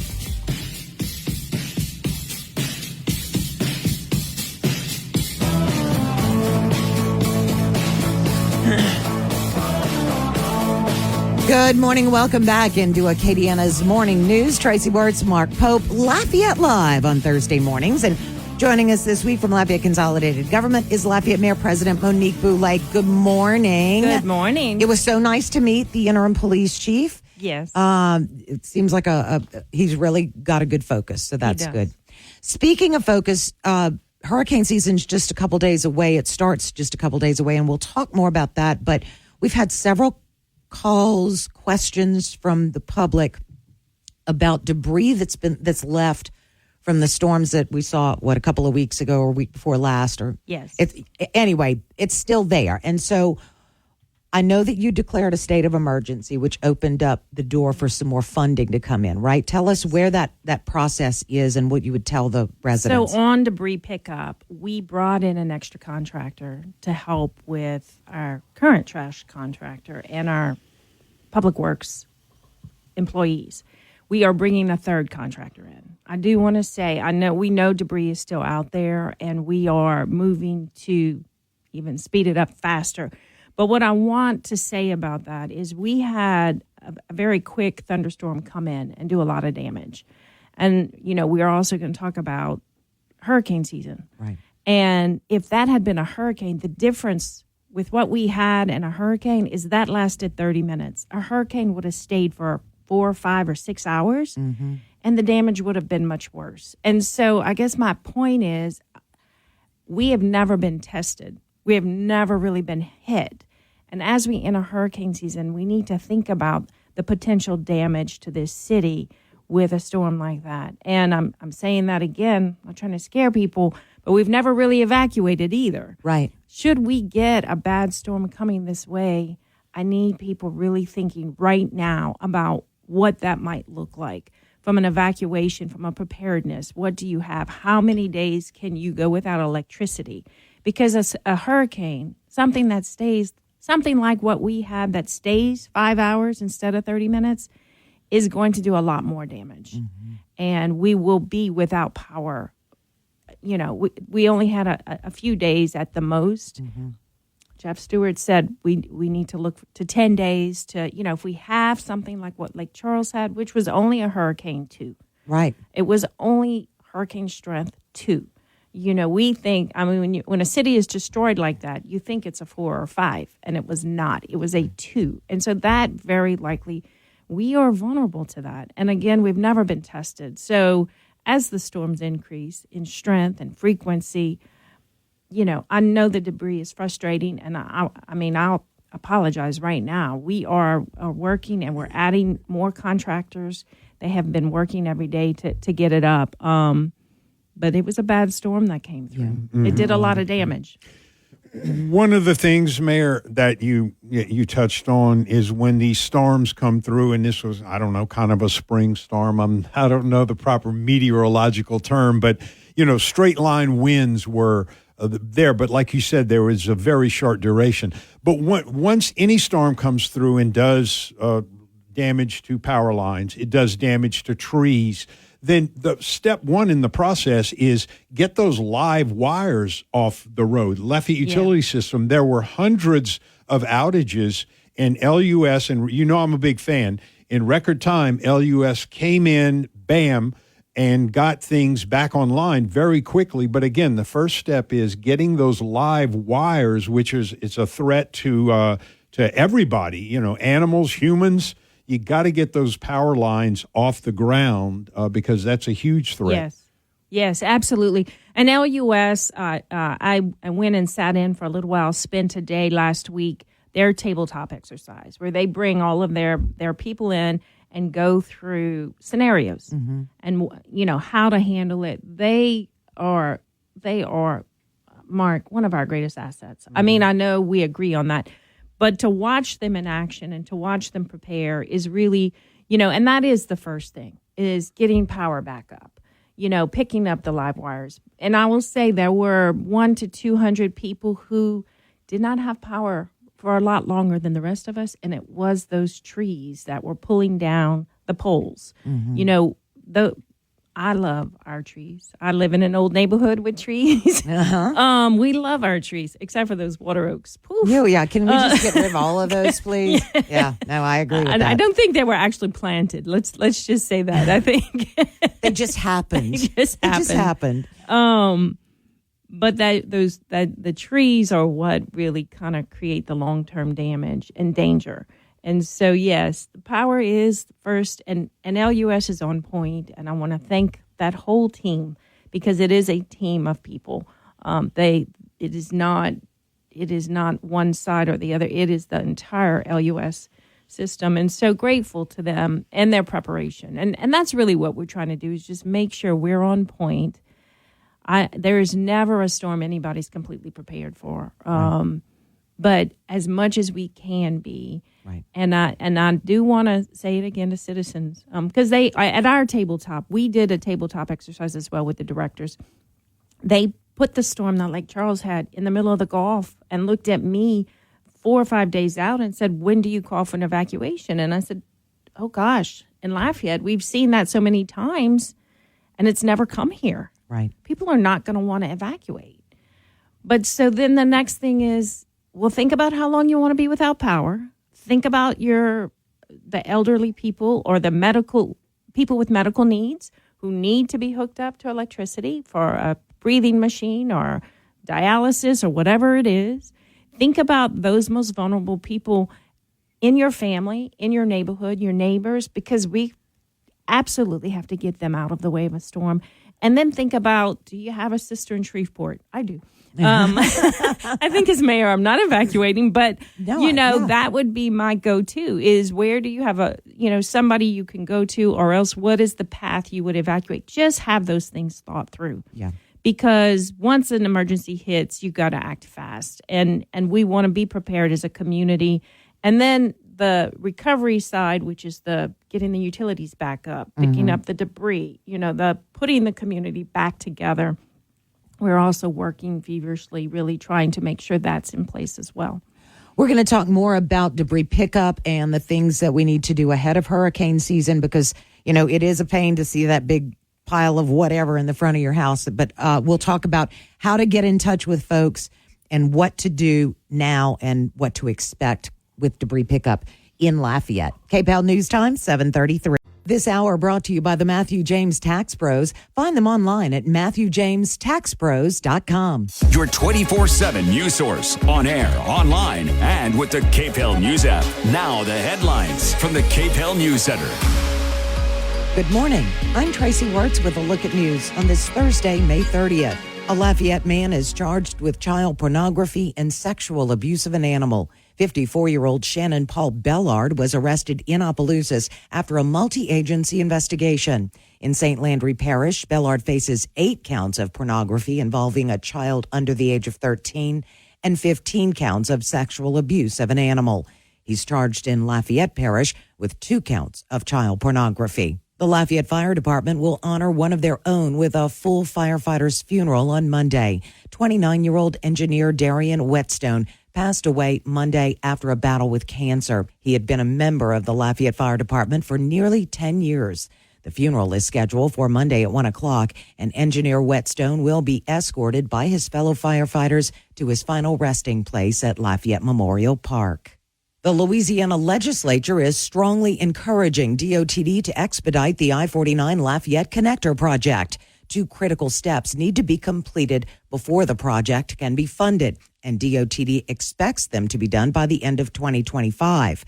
Senator Blake Miguez introduced Senate Concurrent Resolution 41 and says it sends a clear message to DOTD about the importance of adhering to the project schedule. A New Iberia man was booked into the Vermilion Parish Correctional Center after police say he robbed the Wendy's on Veterans Memorial Drive in Abbeville. The suspect grabbed a handful of money and ran out the door of the restaurant. A couple hours later, a patrol unit saw someone fitting the suspect's description running in a field. The suspect entered a parking lot and then fell into a small ditch twice. When the officer approached him, the man had a handful of money and claimed he wanted to return it to Wendy's. He is identified as 36-year-old Casey Eskind. He was treated for a leg injury at the hospital and then booked on a charge of simple robbery. The Acadia Parish School Board has appointed Carol Daly Tall as the next superintendent.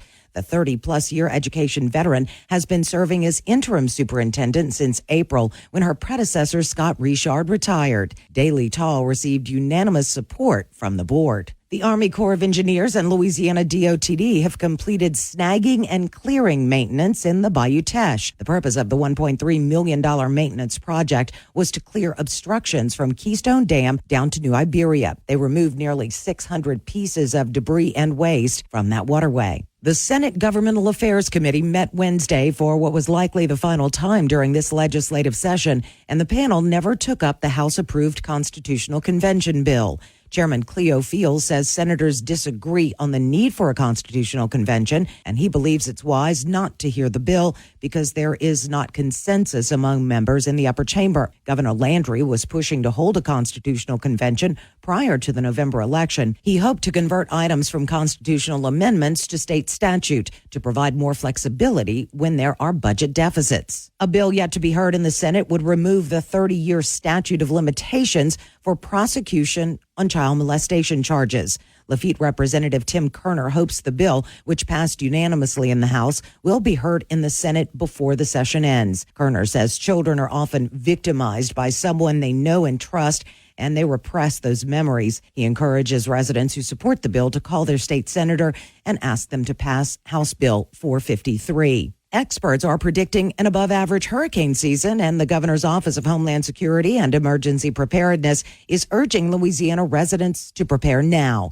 Louisiana residents can visit GOSEP's website, getagameplan.org, to stay hurricane ready. That's a look at your news. I'm Tracy Wirtz. The great daily debate at my house. What are we going to have for supper?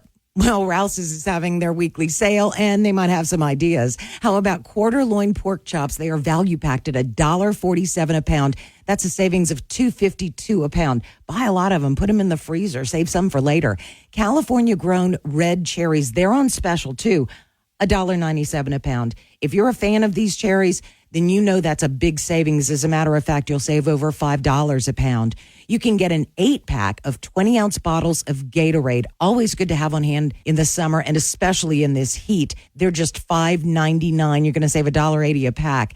And 13-ounce brick-packed Rouse's Markets coffee, sale priced at just $2.99. You'll save $1 a pack. You can find more specials online or in-store. Remember, Rouse's has 4 locations in Lafayette, 1 in New Iberia. Save some money with the weekly specials at Rouse's. These particular specials good through June 5th. Mostly sunny skies to start the day, but we'll see those clouds arriving fairly early, and from there, showers and thunderstorms popping up in the middle parts of the afternoon, continuing on into the early evening before winding down for the day. Highs get up to about 87 degrees. Lows tonight in the low to mid-70s. We'll see winds from the southeast at about 5 to 10 miles an hour. We will continue to see widely scattered showers popping up in the afternoons through the weekend. From the Storm Team 3 Weather Lab, I'm KTC meteorologist Daniel Phillips on News Talk 96.5 KPEL. News Talk 96.5 KPEL. Right now, traffic. All right, no accidents on the roadways early this morning. We've done pretty well so far. Let's see if we can keep it that way. Current temperature is 74 degrees.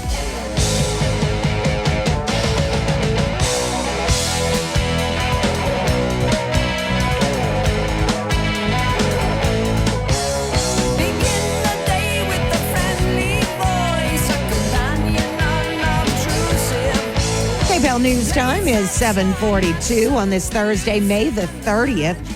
Lafayette Live continues with Lafayette Mayor President Monique Blanco-Boulay, and we've been talking, it almost is meshed together. Storm cleanup from within the last couple of weeks here in Lafayette and hurricane season. And we had some listeners reach out to all of our radio stations about when is the debris going to be picked up. I don't think they're angry about it. It's just, it's been sitting there, and when is it going to happen, and that kind of thing. You mentioned before we went into news that they're calling in another contractor. What should folks do, and what do you think the timeline will be? We are working as fast as we can. If you still have debris, go ahead and call back in, either 311 or 337-291-8517. And I'll just say, we are bringing in a third contractor. So it's 3 contractors plus our guys, and then our storm contractor, another level, is coming in. It is a lot of debris to pick up, and it is frustrating when it is still on your lawn and potentially killing your grass. I know. Are there certain parts of the city that saw more than others, or I think it's the older neighborhoods with the bigger trees? Yeah, honestly, those are the ones that typically come up for power on the tail end of a storm. It's where that we have more tree debris. In the newer neighborhoods where you have smaller trees, you just don't have as much stuff to be picked up. And we talked during the break about using this as using what happened, especially if you do have trees, to go out and to check out the trees, see what's going on. I mean, if you look for a silver lining, it's that some of these things have been pruned now, but it also may uncover issues that could present more problems later, right? Yeah, and it can also weaken some trees. I do think you need to kind of go out and look. It does prune kind of the loose, dead branches. I know one of our water oaks right now has a couple of dead branches hanging down that cracked but didn't fall. And so, we've got to go look at those things. But we need to look at our trees from the eye, through the lens of we could have more of these little storms or bigger storms pop up. And so have they been pruned or have they been weakened? You really need to look at the trees around your house and prepare. Right. And so we head into hurricane season on the 1st. They are, I worry sometimes when we talk about hurricane season and the forecasts that come out ahead of hurricane season that a lot of times it's like crying wolf. Yeah. What concerns, I know me, having done this as long as I have, what concerns me is really looking at those water temperatures because that is the fuel for these things. Yeah. Unfortunately, we don't know where they're going to go or where they're going to form. I mean, when I look back at other hurricane seasons and they say, oh, there were 24 named storms, and you think, where? Right. We don't know. And we could have another 24 named storms. And if one hits us, that's our problem. Right. It only takes one. We may have 23 other ones around hitting other parts of the Gulf Coast. But you're right, that Gulf of Mexico is brewing right now. It is like a pot, and it is just stirring and brewing, and that's the danger. And, that's why these little pop-ups are much worse. It's the conditions just are very intense, and that's what has us on our toes really trying to be prepared. All right. And hopefully we get to the other side and our little prayer angels feel very powerful. Yeah. But rosary beads are flying. Mayor, I want to ask you something, and that's general. Not looking for details here. Okay. But you're in your new position right now, what you have going on right now, you're talking about public safety, which we all agree is a vital component of local government. Okay, so these are the things you have ongoing right now. Hurricane season begins Saturday. You've got a national search for a police chief underway. The budget process of Lafayette Consolidated Government is underway. And then you've got the audit. So, I just wanted people to be aware, it's the things that come at you in waves. And, those are four pretty profound issues when you combine them, and they're all concurrent going on at the same time. Yes. And so the audit is what the audit is. And we have a very strong financial team that is putting policies and procedures in place to take the corrective action necessary so that I am confident. The audit work has happened already. Now we have the next, couple of months to put the right parameters in place so that our processes meet, fair and honest, guidelines. Well, right? and I noticed as I went through the audit, something that struck me was I went back and read your 100 Days report, and a lot of the issues that were brought up in the current audit had been in the previous audit, but you and your administration had already started to respond to those things. For instance, and I'm bringing these back up because at the time it may not have made sense, purchasing the Lemoyne building that you pulled back on, and some of the other initiatives that you put into place, canceling some of the appeals, the lawsuits, that kind of thing, finding a different path to resolution. And at the time, we weren't looking at that through the lens of the latest audit. Right. Now that you put all of those things together, it gives you a better perspective on why you and your administration felt those actions were necessary. Well, we had the original 29 findings from the previous year, from 2022. And so we knew what was coming. We knew what was in place. And when you have those kinds of findings, really, you just have to look at your processes and adjust. And it is the checks and balances of government that really protect our taxpayer dollars. And so Karen Fontenot is the CFO. I brought Karen in. Karen was an auditor. of LCG for 10 years. Right. She understands the book and the budget process. Oh, Mark, you mentioned the budget process. Sorry, I didn't mean to give you a headache. We are having like 4-hour sessions every afternoon. Yep. And it's not my most favorite activity, I will tell you that. But yes, it is a complex budget. It is a lot of money broken into a lot of different ways, and I am still in the process. I don't think I will truly grasp it until the end of the process. As far as how do we spend our money according to our priorities, that's my biggest challenge, and what I'm challenging everybody else, because I think there's 300 or 400 capital projects. Some have been on the books forever. So looking at it from a lens of, okay, here are our priorities: public safety, revitalization, modernization, all of these things we want to do. And so what are we spending that money on? And is it actually going towards those priorities? We have a fabulous team of people throughout LCG, lots of really good professionals. And I guess as mayor president, I want to provide that leadership so that our work has exponential impacts. We are leveraging the most we can out of the resources we have and really setting the foundation for this community to grow and prosper over the next 5, 10, 20 years. And so I won't get it all straight in the first budget process, but hopefully by the second one, but that is going on, and it is a heavy lift. And then we do have hurricane season, and then and the search for the police chief. And so I'm going to say on the search, we are saying 4 to 5, maybe 6 months on that. We want to stop and take a breath and do it well. And I've said it with every hire. It is more important to me to make sure we get the right people than to fill a vacancy quickly. And so I'm confident we have a strong interim. I am confident we will not miss a beat in the process, and we will step through that. We have about a minute and a half left, and I just wanted to talk about the I-49 Lafayette connector, because that news came out yesterday about the Senate concurrent resolution, I think 41.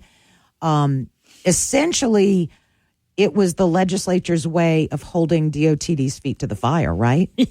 It's just reminding them that we have this project, and I will say, so the legislature passed this resolution led by Blake Mikas, but they all jumped on board. Everybody is behind it, as well as we had our parish council and our city council do the same thing.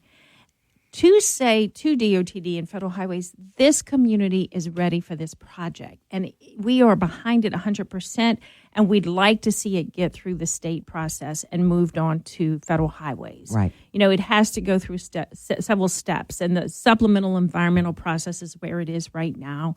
We would like to see that finished up, and then it goes to Federal Highways, and what they will do is look at it and at some point issue a secondary record of decision, and then it's fundable.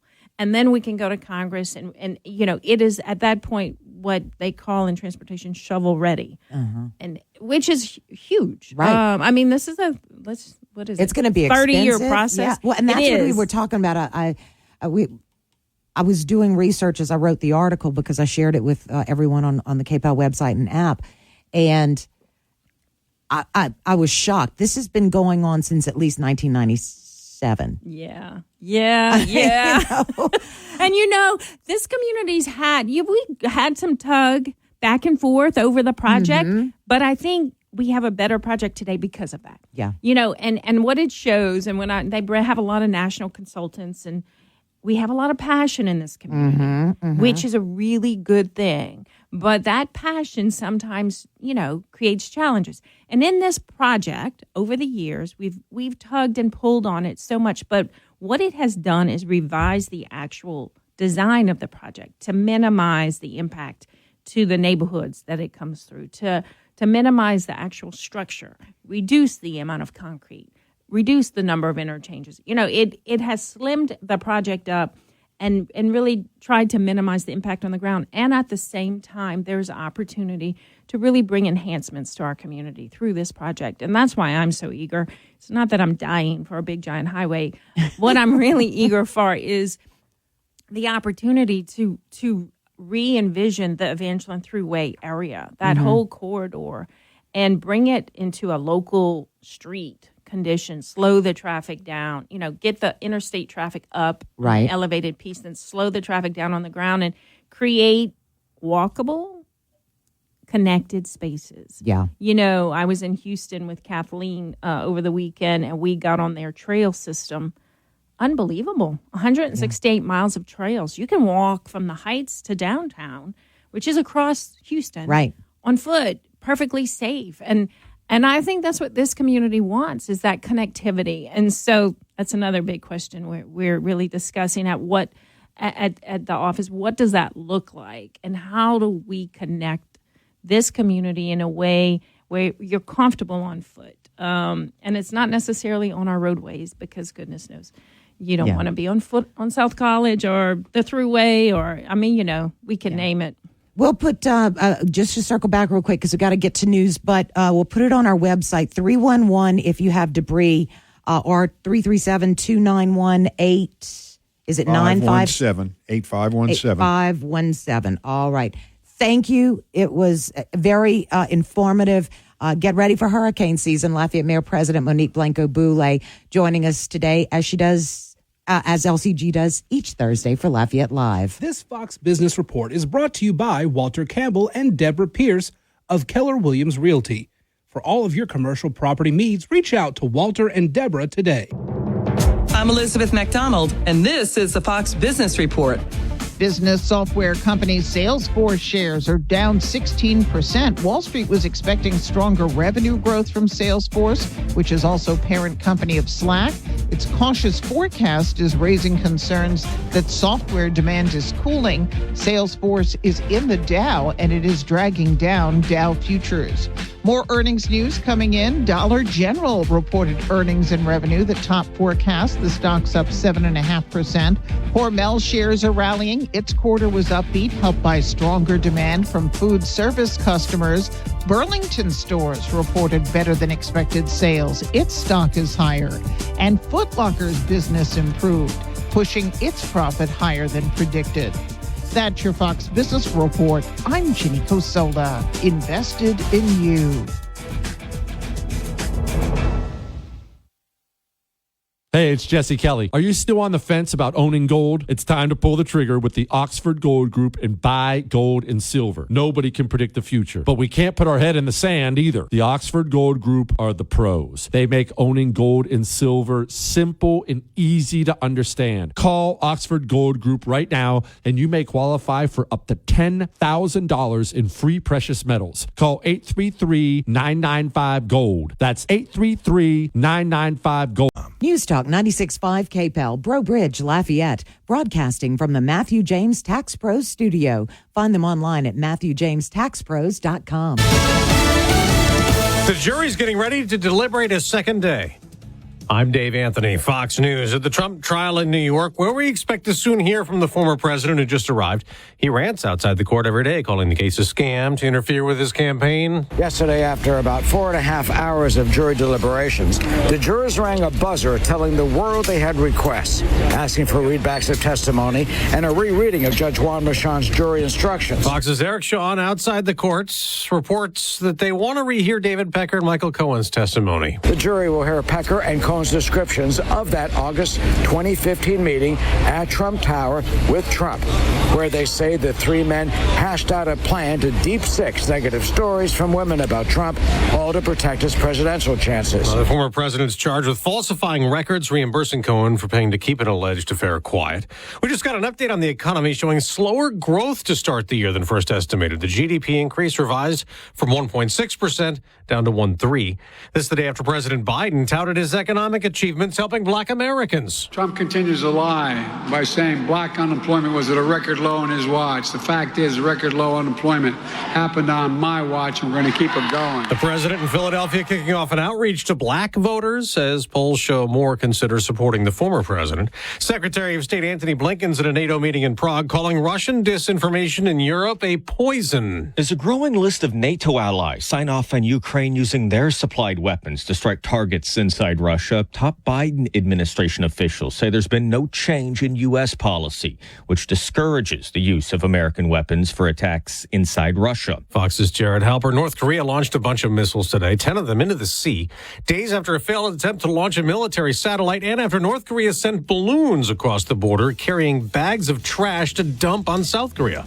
America's listening to Fox News.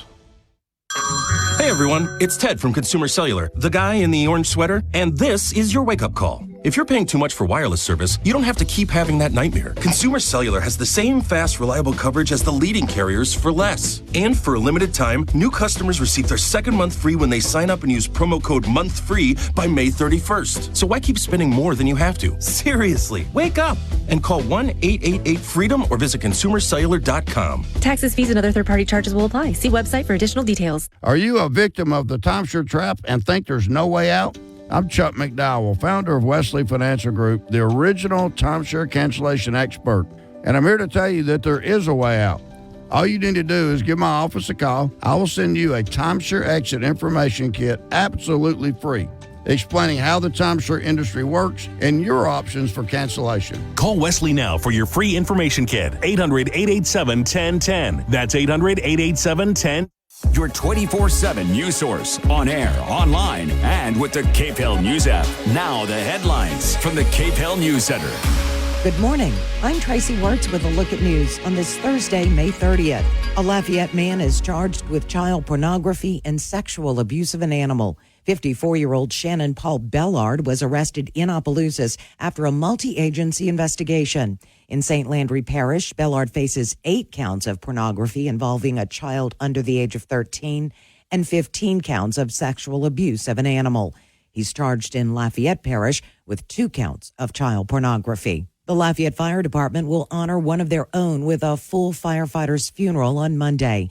29-year-old engineer Darian Whetstone passed away Monday after a battle with cancer. He had been a member of the Lafayette Fire Department for nearly 10 years. The funeral is scheduled for Monday at 1 o'clock, and engineer Whetstone will be escorted by his fellow firefighters to his final resting place at Lafayette Memorial Park. The Louisiana legislature is strongly encouraging DOTD to expedite the I-49 Lafayette Connector project. 2 critical steps need to be completed before the project can be funded, and DOTD expects them to be done by the end of 2025. Senator Blake Miguez introduced Senate Concurrent Resolution 41 and says it sends a clear message to DOTD about the importance of adhering to the project schedule. The Acadia Parish School Board has appointed Carol Daly Tall as the next superintendent.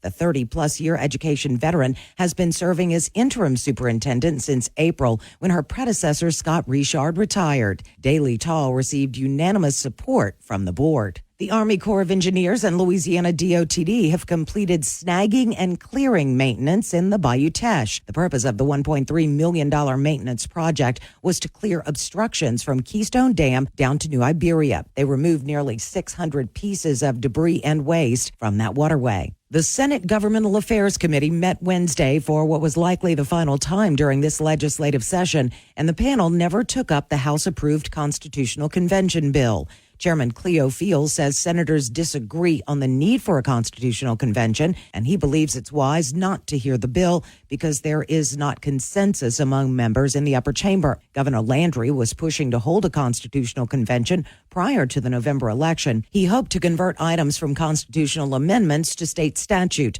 to provide more flexibility when there are budget deficits. A bill yet to be heard in the Senate would remove the 30-year statute of limitations for prosecution on child molestation charges. Lafitte Representative Tim Kerner hopes the bill, which passed unanimously in the House, will be heard in the Senate before the session ends. Kerner says children are often victimized by someone they know and trust, and they repress those memories. He encourages residents who support the bill to call their state senator and ask them to pass House Bill 453. That's a look at your news. I'm Tracy Wirtz.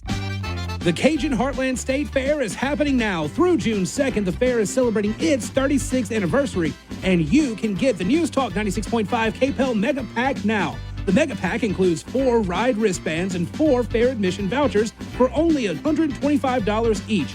And you can redeem them on any day of the fair that you choose. Save now when you score the News Talk 96.5 KPEL Mega Pack. Just $125. Get yours today.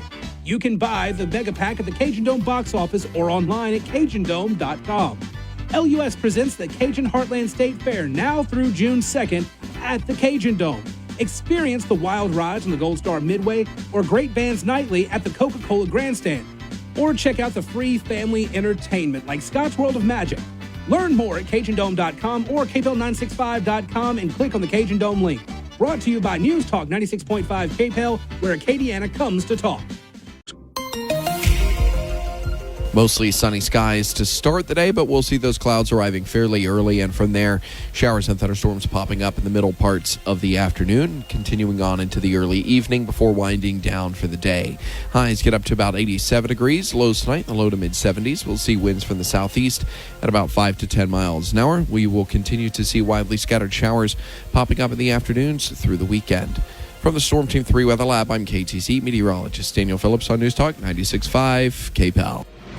News Talk 96.5 KPEL. Right now, traffic. No issues on the roadways. It's been that way for most of the morning. Congratulations. Current temperature 77 degrees.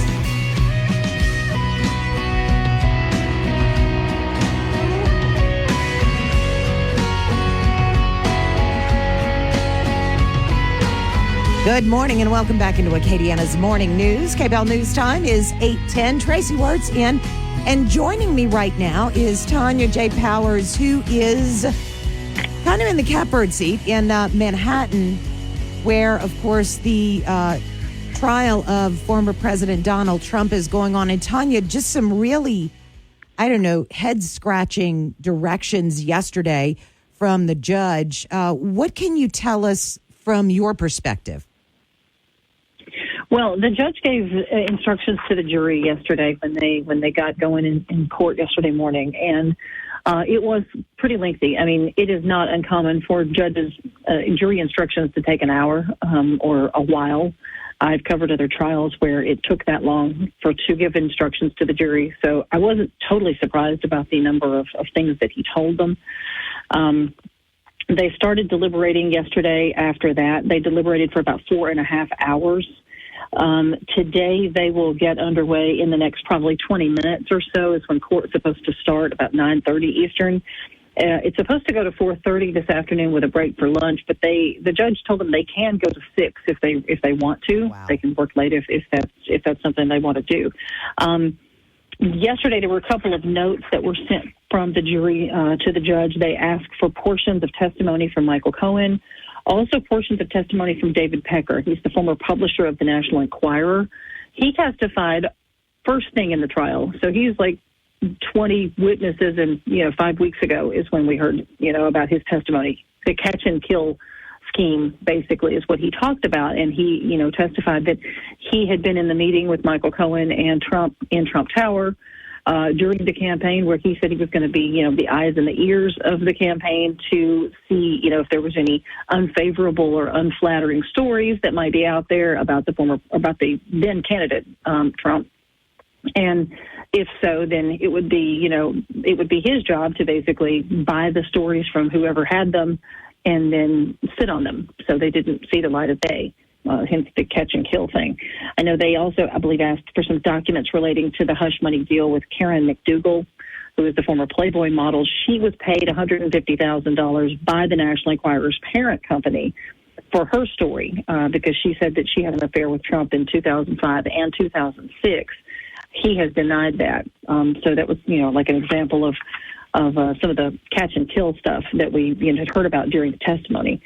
They are, like I said, supposed to start deliberations again today. It is, I believe, they have asked if the judge can read the instructions again. I'm not sure if he's going to read the entire thing again or not. If they can, if they need the whole thing or if they just need a part of it. That's kind of unclear. I'm not sure exactly what they're looking for as far as the instructions, what they need. I was reading an article this morning. I've read everything I can get my hands on from credible sources, and one of them was from the AP that mentioned that the judge said that they have to unanimously decide if he's guilty, but they don't have to unanimously decide on which crime they believe he committed. Is that correct? There is, this gets in the weeds really quickly. The overview, and I think this is where a lot of the misinformation has come about yesterday on social media. There was a lot of this where a lot of people took that to mean, well, they don't have to be unanimous. And what kind of court is this? And what is the judge doing? There was a lot of, outrage about it. From the thing that we know as far as law goes. And I'm not a lawyer, but I have read up on this a lot, and I've gotten a lot of information from people who do know. Yeah. They can find him guilty on all counts, on all 34 felony counts. They can find him not guilty on all 34 felony counts. They can also find him guilty on some of the felony counts, but not guilty on the remaining ones. But whatever they find him guilty on, if they find him guilty on anything, it has to be unanimous on that count. Okay. Now, you're talking about, as far as the jury instructions goes, there was some kind of, it was sort of like a minutia of the thing where there were certain things that had to be present in order to find someone guilty of a charge. Mm-hmm. And if some of those things were present and not others, then they could, it's kind of, and it's that's kind of probably why they asked for instructions again, because it does sound kind of convoluted. Well, and the other thing is, to my knowledge, they can't have, I don't believe they can have a written copy of the instructions because of the way that New York law is written. It's not that the judge, is withholding that. From what I understand, they don't have a written copy of that because that's the way the New York laws are done. That's ridiculous to me. I don't think New York is the only state that does that. Okay. But that's another question I've gotten is, why doesn't the judge just give them why don't they just have a copy of the instructions? Apparently to my knowledge, they can't. That's what I have been told by our legal folks. Now, there's also been some speculation that the longer they deliberate, the better that could turn out for former President Trump. In your experience of covering trials, does that usually seem to be the case? It really, who knows at this point? Mm-hmm. It is exactly what you just said. It is a lot of speculation. If anybody says they know exactly how long this is going to take, I would really like to interview them because that is information that I definitely don't have. But yeah, it's kind of anybody's guess at this point. There are 34 counts to get through. Mm-hmm. There's a lot that they have to consider, as you mentioned, from the jury instructions that they've gotten, which, last week the judge met with both sides, the prosecution and the defense, to discuss, what the jury instructions were going to entail. So they did have, feedback in that. That's what they did last Tuesday after he dismissed the jury for the week. So, there's a lot more that's gone into it than a lot of people may read about in the headlines. But yeah, it is definitely one of those wait and see sort of things. And everybody has to stay in the courtroom. Like all the parties have to stay in the courthouse. They can't leave as long as the jury is deliberating. Now, once the jury is not deliberating, they can go outside or leave or whatever. Yeah. But as long as they're deliberating, to my knowledge, they all have to stay there. Wow. Okay, so I just want to, before we let you go, I want to make sure that I understood you. The jury, it's not that they can pick and choose what crime he may have committed. It's they take all 34 counts, decide whether they think he is guilty on any of them, but they have to make that decision unanimously. Yeah, if they don't have to convict on all of them, it's not an all or nothing thing. Okay. They can take each one of those counts separately and say, okay, well, this one we think that he committed, that one not so much. Okay. But if they think that he's guilty on one of them, everybody has to agree on that one count. You see what I'm saying? Yeah, no, I do, I do, and you're right on that. Was not as you read through social media yesterday. There was so much chatter. And there was a lot of vitriol in regard to that. And I think it's because of the confusion of the instructions given to the jury. Mm-hmm. Yeah, I mean, and again, there are no cameras in the courtroom.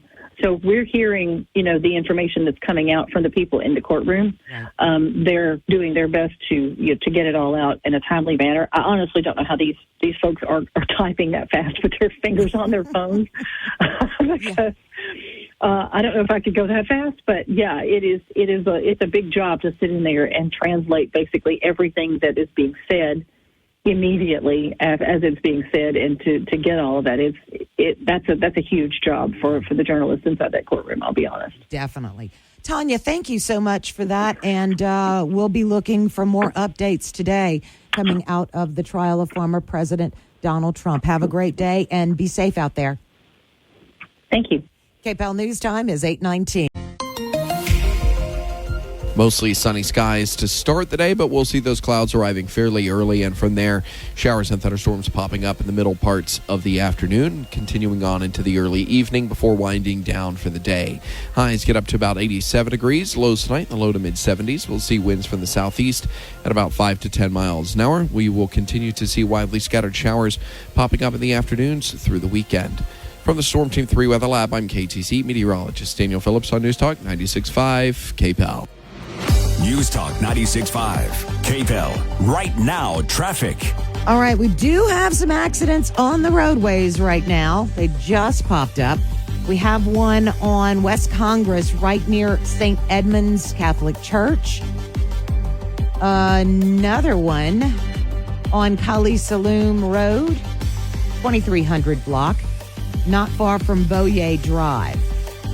So be careful in both those areas. Current temperature is 77 degrees.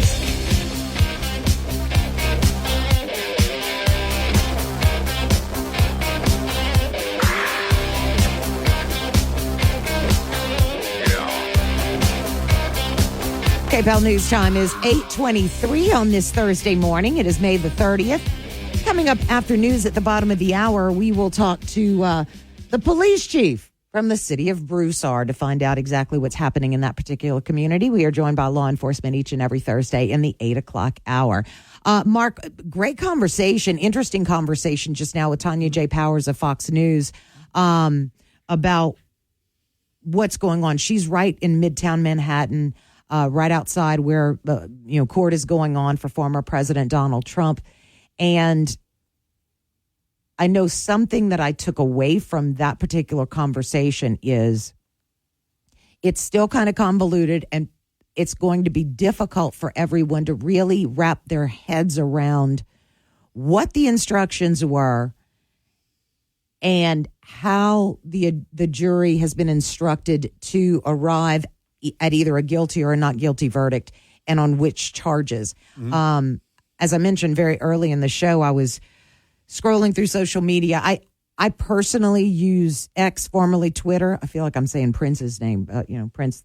Anyway, I was scrolling through that last night, and just all over the board, people were really upset about different things. And based on what Tanya said, being there or right next to there, people's understanding isn't necessarily accurate. Yeah. So this is going to be something to watch. And look, she mentioned something there that was, I think, something for us all to keep in mind. And that is they have 34 counts against him. They have to look at each of those counts.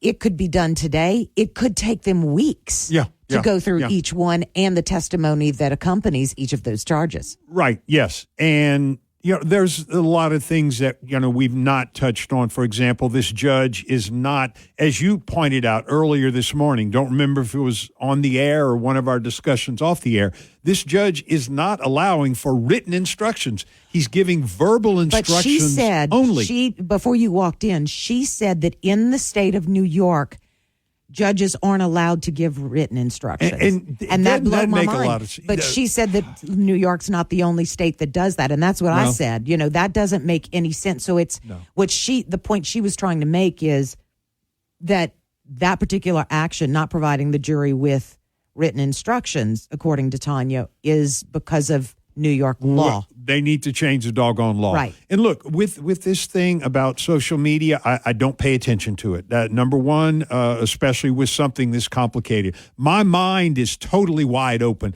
Do I know some things? Yes. Do I know it all? By no means.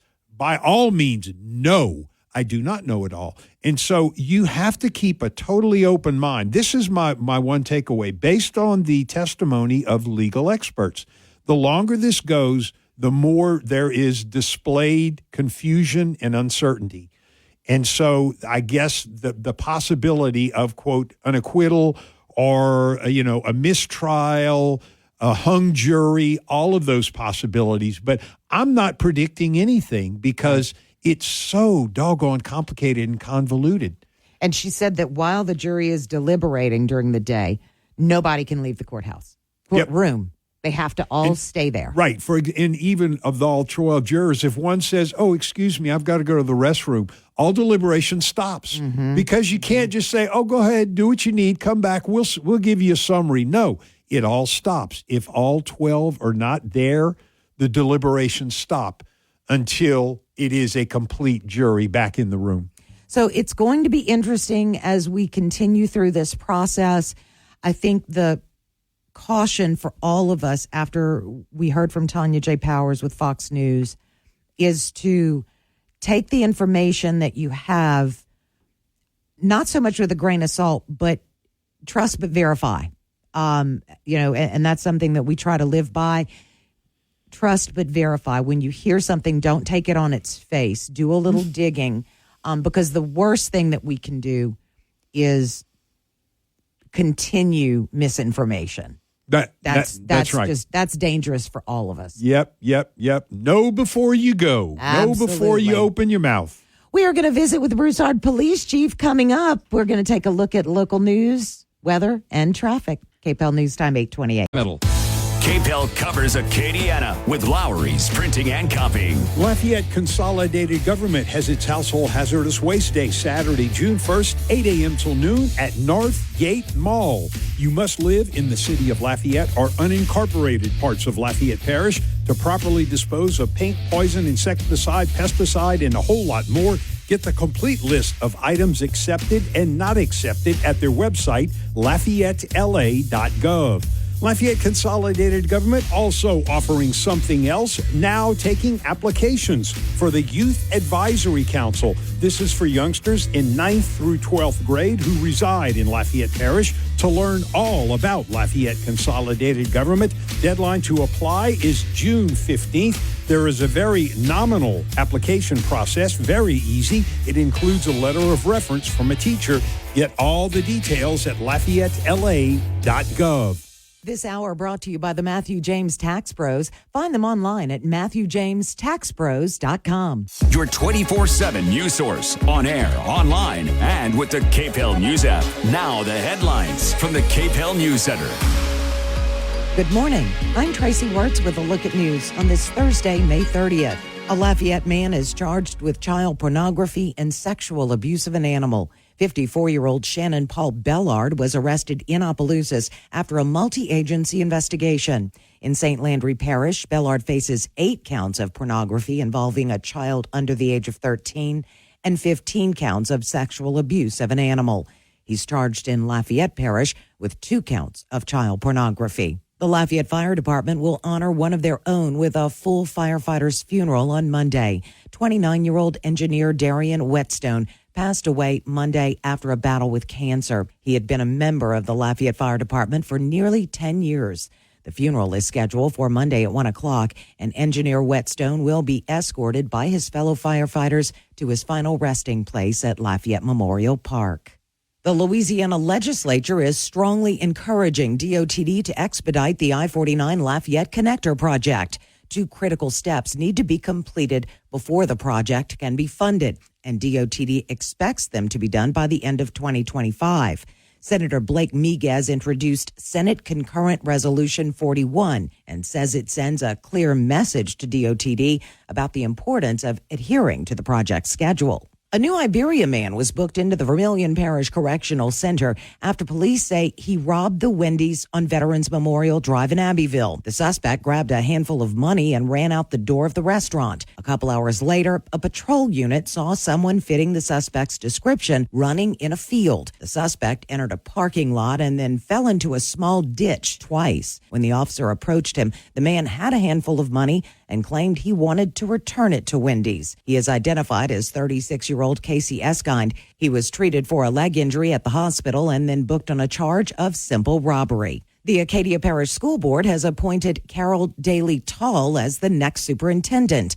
The 30-plus-year education veteran has been serving as interim superintendent since April when her predecessor, Scott Richard, retired. Daly Tall received unanimous support from the board. The Army Corps of Engineers and Louisiana DOTD have completed snagging and clearing maintenance in the Bayou Teche. The purpose of the $1.3 million maintenance project was to clear obstructions from Keystone Dam down to New Iberia. They removed nearly 600 pieces of debris and waste from that waterway. The Senate Governmental Affairs Committee met Wednesday for what was likely the final time during this legislative session, and the panel never took up the House-approved Constitutional Convention bill. Chairman Cleo Fields says senators disagree on the need for a constitutional convention, and he believes it's wise not to hear the bill because there is not consensus among members in the upper chamber. Governor Landry was pushing to hold a constitutional convention prior to the November election. He hoped to convert items from constitutional amendments to state statute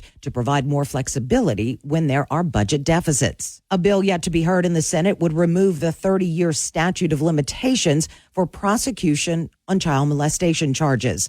Lafitte Representative Tim Kerner hopes the bill, which passed unanimously in the House, will be heard in the Senate before the session ends. Kerner says children are often victimized by someone they know and trust, and they repress those memories. He encourages residents who support the bill to call their state senator and ask them to pass House Bill 453. Experts are predicting an above-average hurricane season, and the governor's Office of Homeland Security and Emergency Preparedness is urging Louisiana residents to prepare now. Louisiana residents can visit GOSEP's website, getagameplan.org, to stay hurricane ready. That's a look at your news. I'm Tracy Wirtz. Pack your bags. We want to send you and a guest to experience the magic of Def Leppard's Summer Stadium Rock Tour this August. We want to fly you and a guest to San Antonio, Texas, where you'll see Def Leppard, Journey, and the Steve Miller Band in concert at the one and only Alamo Dome. What do you need to do? It's simple. Just listen to News Talk 96.5 KPEL weekdays for the codes you'll need to enter. Every day between now and June 7th at 9, 12, and 3 p.m., you're going to get a code. Enter that into the KPEL app, and you've got a chance to win. You'll get 2 tickets to see Def Leppard with Journey and the Steve Miller Band at the Alamo Dome on Friday, August 16th. Round-trip airfare for 2 to San Antonio, a 2-night hotel stay, and $500 spending money. If you don't have the KPEL app, you need to download it immediately. Listen every day at 9 a.m., 12 noon, and 3 p.m. for your chance to win tickets to the Summer Stadium Rock Tour with Def Leppard and Journey on News Talk 96.5 KPEL. Attention fishermen. The fish are biting across the state, and now is a perfect opportunity to be on the water. Hunters for the Hungry is a nonprofit that encourages sportsmen in Louisiana to donate a portion of their game or fish to the hungry of our state through food banks. Now you can also help by providing a monetary donation when you purchase your fishing or hunting license online at wlf.louisiana.gov or your local license provider. Please check yes and donate to Hunters for the Hungry. Follow Hunters for the Hungry on Facebook and Instagram for more ways to show that sportsmen who care share.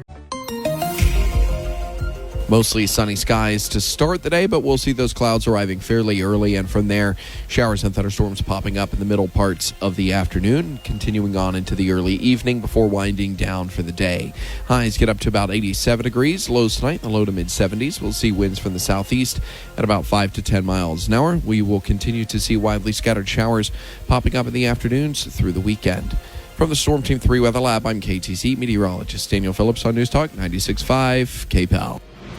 News Talk 96.5 KPEL. Right now, traffic. Okay, still showing the accident on Cully Saloon Road near Boyer Drive. That is right near Dino's Pizza in that area.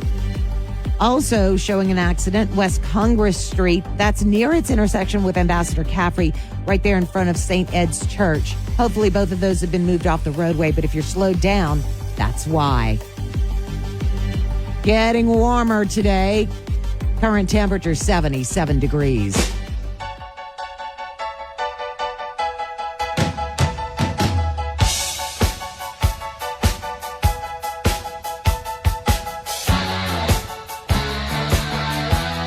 KPEL News Time is 8:39 on this Thursday, May the 30th. And on Thursday mornings in the 8 o'clock hour, we have the fortune of being joined by law enforcement from across Acadiana.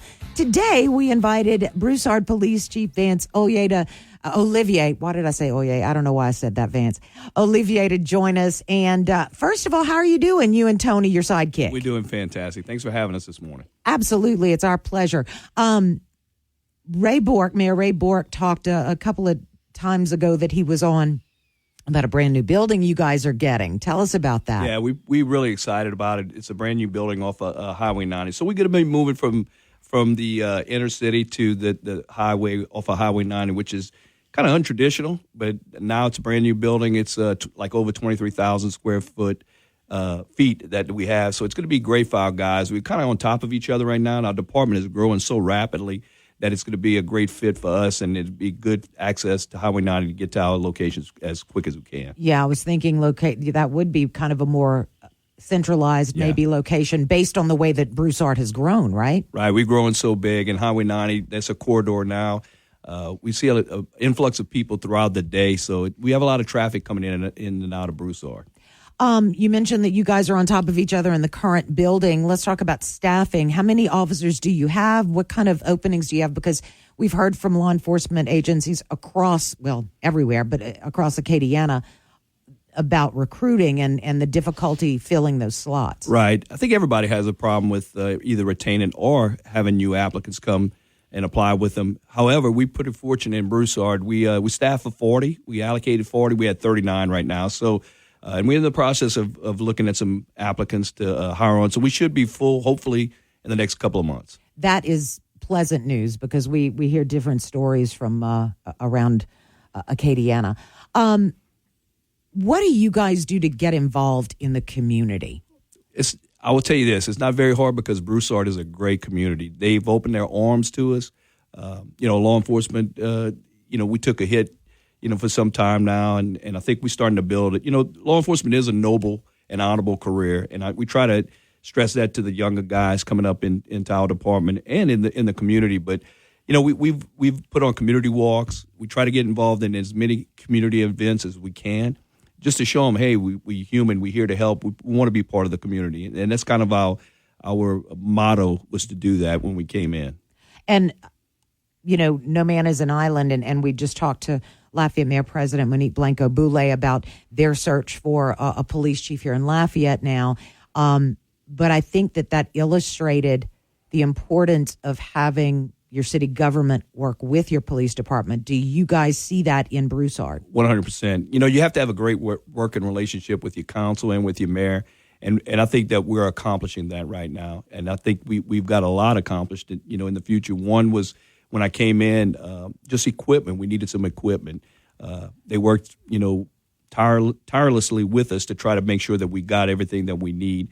And that's pretty refreshing to do that, But so we're excited about everything that's happening in Broussard. Mm-hmm. What kind of proper equipment? We didn't have tasers. We had brand new tasers. It was new for all those guys. And I think you got to give the officers the tools so they can do their job, and safely. And not only for us, but for the citizens that we protect. So, Chief Olivier, let me ask you this. All right, I know Broussard's a tight-knit community. It's a smaller community when compared to, say, Lafayette. So take us behind the scenes a little bit. Your patrol officers, just like anything else that we humans do on a daily basis or a regular basis, you get more and more familiar with it. You get better at it.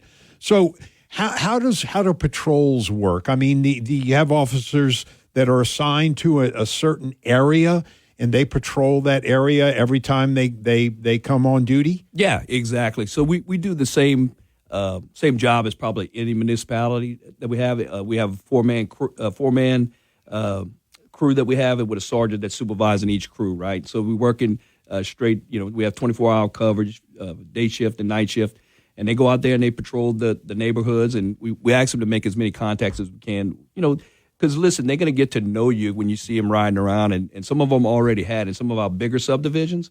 They know that some of the patrol guys, so that means we're doing something right and doing something good. You're rolling with your windows down, meeting your citizens. That's the ones going to help us out. And to bring it one step further, okay, so let's say you have subdivisions where it is documented that you have repeated car burglaries or even home burglaries. So is that one bit of information or a statistic that you guys zero in on? Okay, XYZ subdivision is having more car burglaries, so your patrol officers in that area are putting more emphasis on the subdivisions where the crime, the burglaries are a bit higher. Absolutely. We have like a patrol request. So if you're going out of town or you just having maybe problems within your neighborhood, we encourage you to call us and let us know what kind of problems you have, and we'll make sure that we pay special attention to that area and concentrate more of our efforts and patrols throughout the night in that area. Really? Very nice.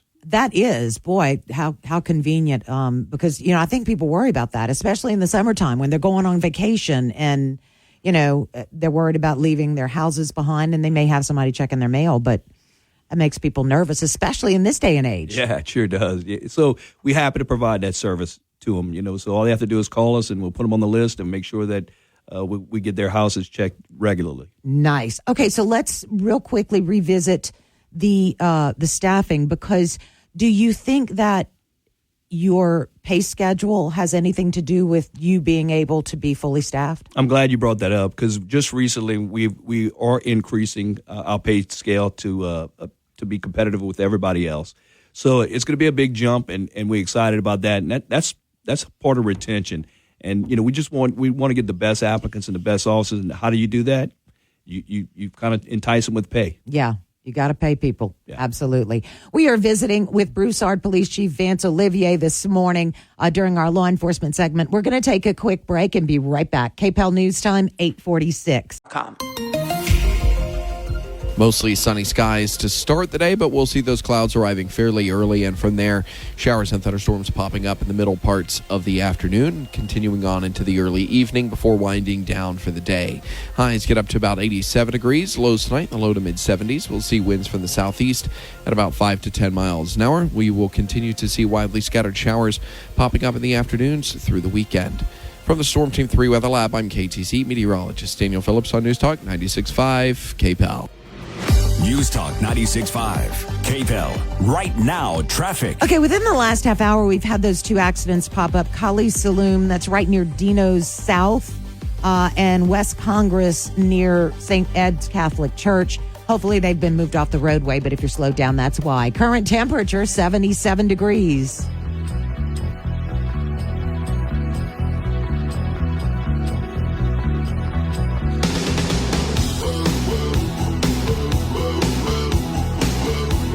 KPEL News Time is 8:50 on this Thursday morning. It is May the 30th. On Thursday mornings, we invite law enforcement agencies from across Acadiana to come in and visit with us. And we are so fortunate to have the sheriff's departments from each Acadiana parish come in.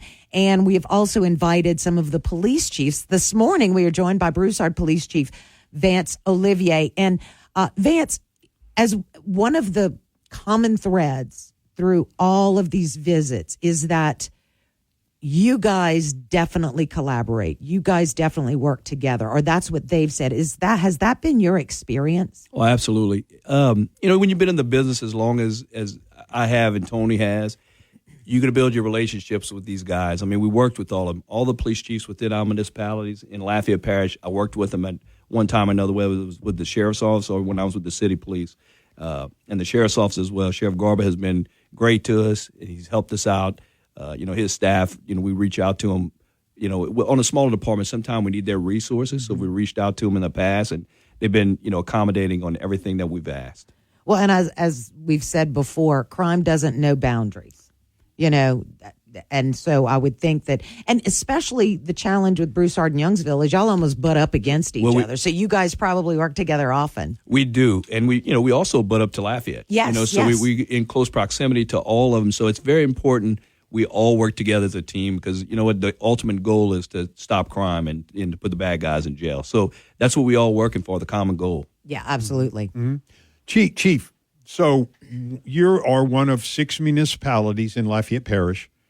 Are you elected or appointed? I am elected. You are elected? Yes, sir. How many of the municipalities in Lafayette Parish have an elected police chief? I think they're all elected with the exception of Duso. In Lafayette? Yeah, Lafayette's Lafayette's appointed. Okay. Right. Yeah. Wow. I just learned something new. Yeah, because yesterday Mayor Johnny Thibodeau was in from Doosan. He was talking about Kip and singing his praises. And you know, if you've been in Lafayette for any length of time, and especially you know Kip Judice. And so he's done a really good job there. But he is appointed, and that's what the mayor told us yesterday. Broussard seems to be a real quiet kind of community. What would be your message to the folks there? What are you seeing, and what would you like for them to do? I would like, you're right. It's a nice community, quiet community. At times, we can get very busy. What I ask them to do is, I guess one of our biggest issues, and I kind of preach it over and over, is if you see it, report it. Mm-hmm. You know, some people think that, hey, my car just got rummaged through, it's no big deal. But it is a big deal, you know, because there might have been 5 other vehicles that got rummaged through and got burglarized, and then you might have some vital information, whether it's video or we can, dust for prints or DNA, you know, to try to catch the perpetrator, right? So I always encourage them and say, hey, listen, call. Well, I don't want to, you know. Yeah, I don't want to bother anybody. I don't want to bother. I know that feeling. I laugh all the time. I said, you're not bothering us. That's what we get paid to do. So bother us, you know. Bother us, make sure that we get notified. Because if we don't know, then like we talked earlier, Mark, where do we concentrate our patrols? Mm-hmm. You know, we do them throughout the city regularly, but, you know, we need to know the areas that are having problems so we can move resources to that area so we can combat that problem. Mm-hmm. What do you think your biggest challenge is policing the city of Doosan? Broussard? Broussard. Why did I say Kip. Doosan? Because we were just talking about Kip. Sorry, Vance. I am so sorry. The city of Broussard. You know, to be honest with you, there's not that many challenges as far as, working in a great community that they accept you and they embrace you on a daily basis. Our law enforcement guys, I mean, it's pretty easy as far as that goes. You know, your biggest challenge is, hey, we can stop crime. I tell the mayor all the time when I first came in, I said, hey, Mayor, listen, we can't bury our head in the sand. There is crime in Broussard, you know. So, okay, we know it's there, but now we got to find out a way to combat it and make sure that we keep it down and make sure that we're doing our job. And you have that artery. I mean, you have Highway 90 that runs right through there. And so that's got to, present, I'm not going to say present challenges, but it's something I would think you have to definitely focus on. It is. There's, and that it's a corridor from New Orleans, from Lafayette to New Orleans to the north part of the state. So you have a lot of criminal activity moving through, more than we think and more than you would think. So it's important that we make sure that we stay on top of our patrols, making sure that when we stopping people, making sure we're doing our due diligence as far as, checking for warrants and all that good stuff. Yeah, that makes sense. Yep. All right. Well, you got a question, Mark? I just want to make a statement. Thanks to you, Chief Olivier, and all your officers and all the law enforcement officers out there. Thanks for your service, and thank goodness we live in a common sense place where, as you said, we appreciate and embrace law enforcement throughout Acadiana. Every Thursday, 8 o'clock, we hear from law enforcement agencies. Next week, Vermilion and St. Landry. It's Eddie Squared. That's what we call them. Thank you guys so much for being here. Keep Tony in line, okay? I will. Thank you, right. Trace. Thank you, Mark. Appreciate it. Thanks for having us. Yes, sir. Thank you for joining us this morning. We hope you have a good day, and God bless. The Fox Business Report is brought to you by Gulf Coast Bank, your local community bank. Whether your financial needs are for an individual, a business, or for the whole family, Gulf Coast Bank has the knowledge and products to serve you best. With 9 convenient locations throughout Acadiana, you're never far from a friendly Gulf Coast Bank associate. I'm Neil Cavuto, and this is the Fox Business Report.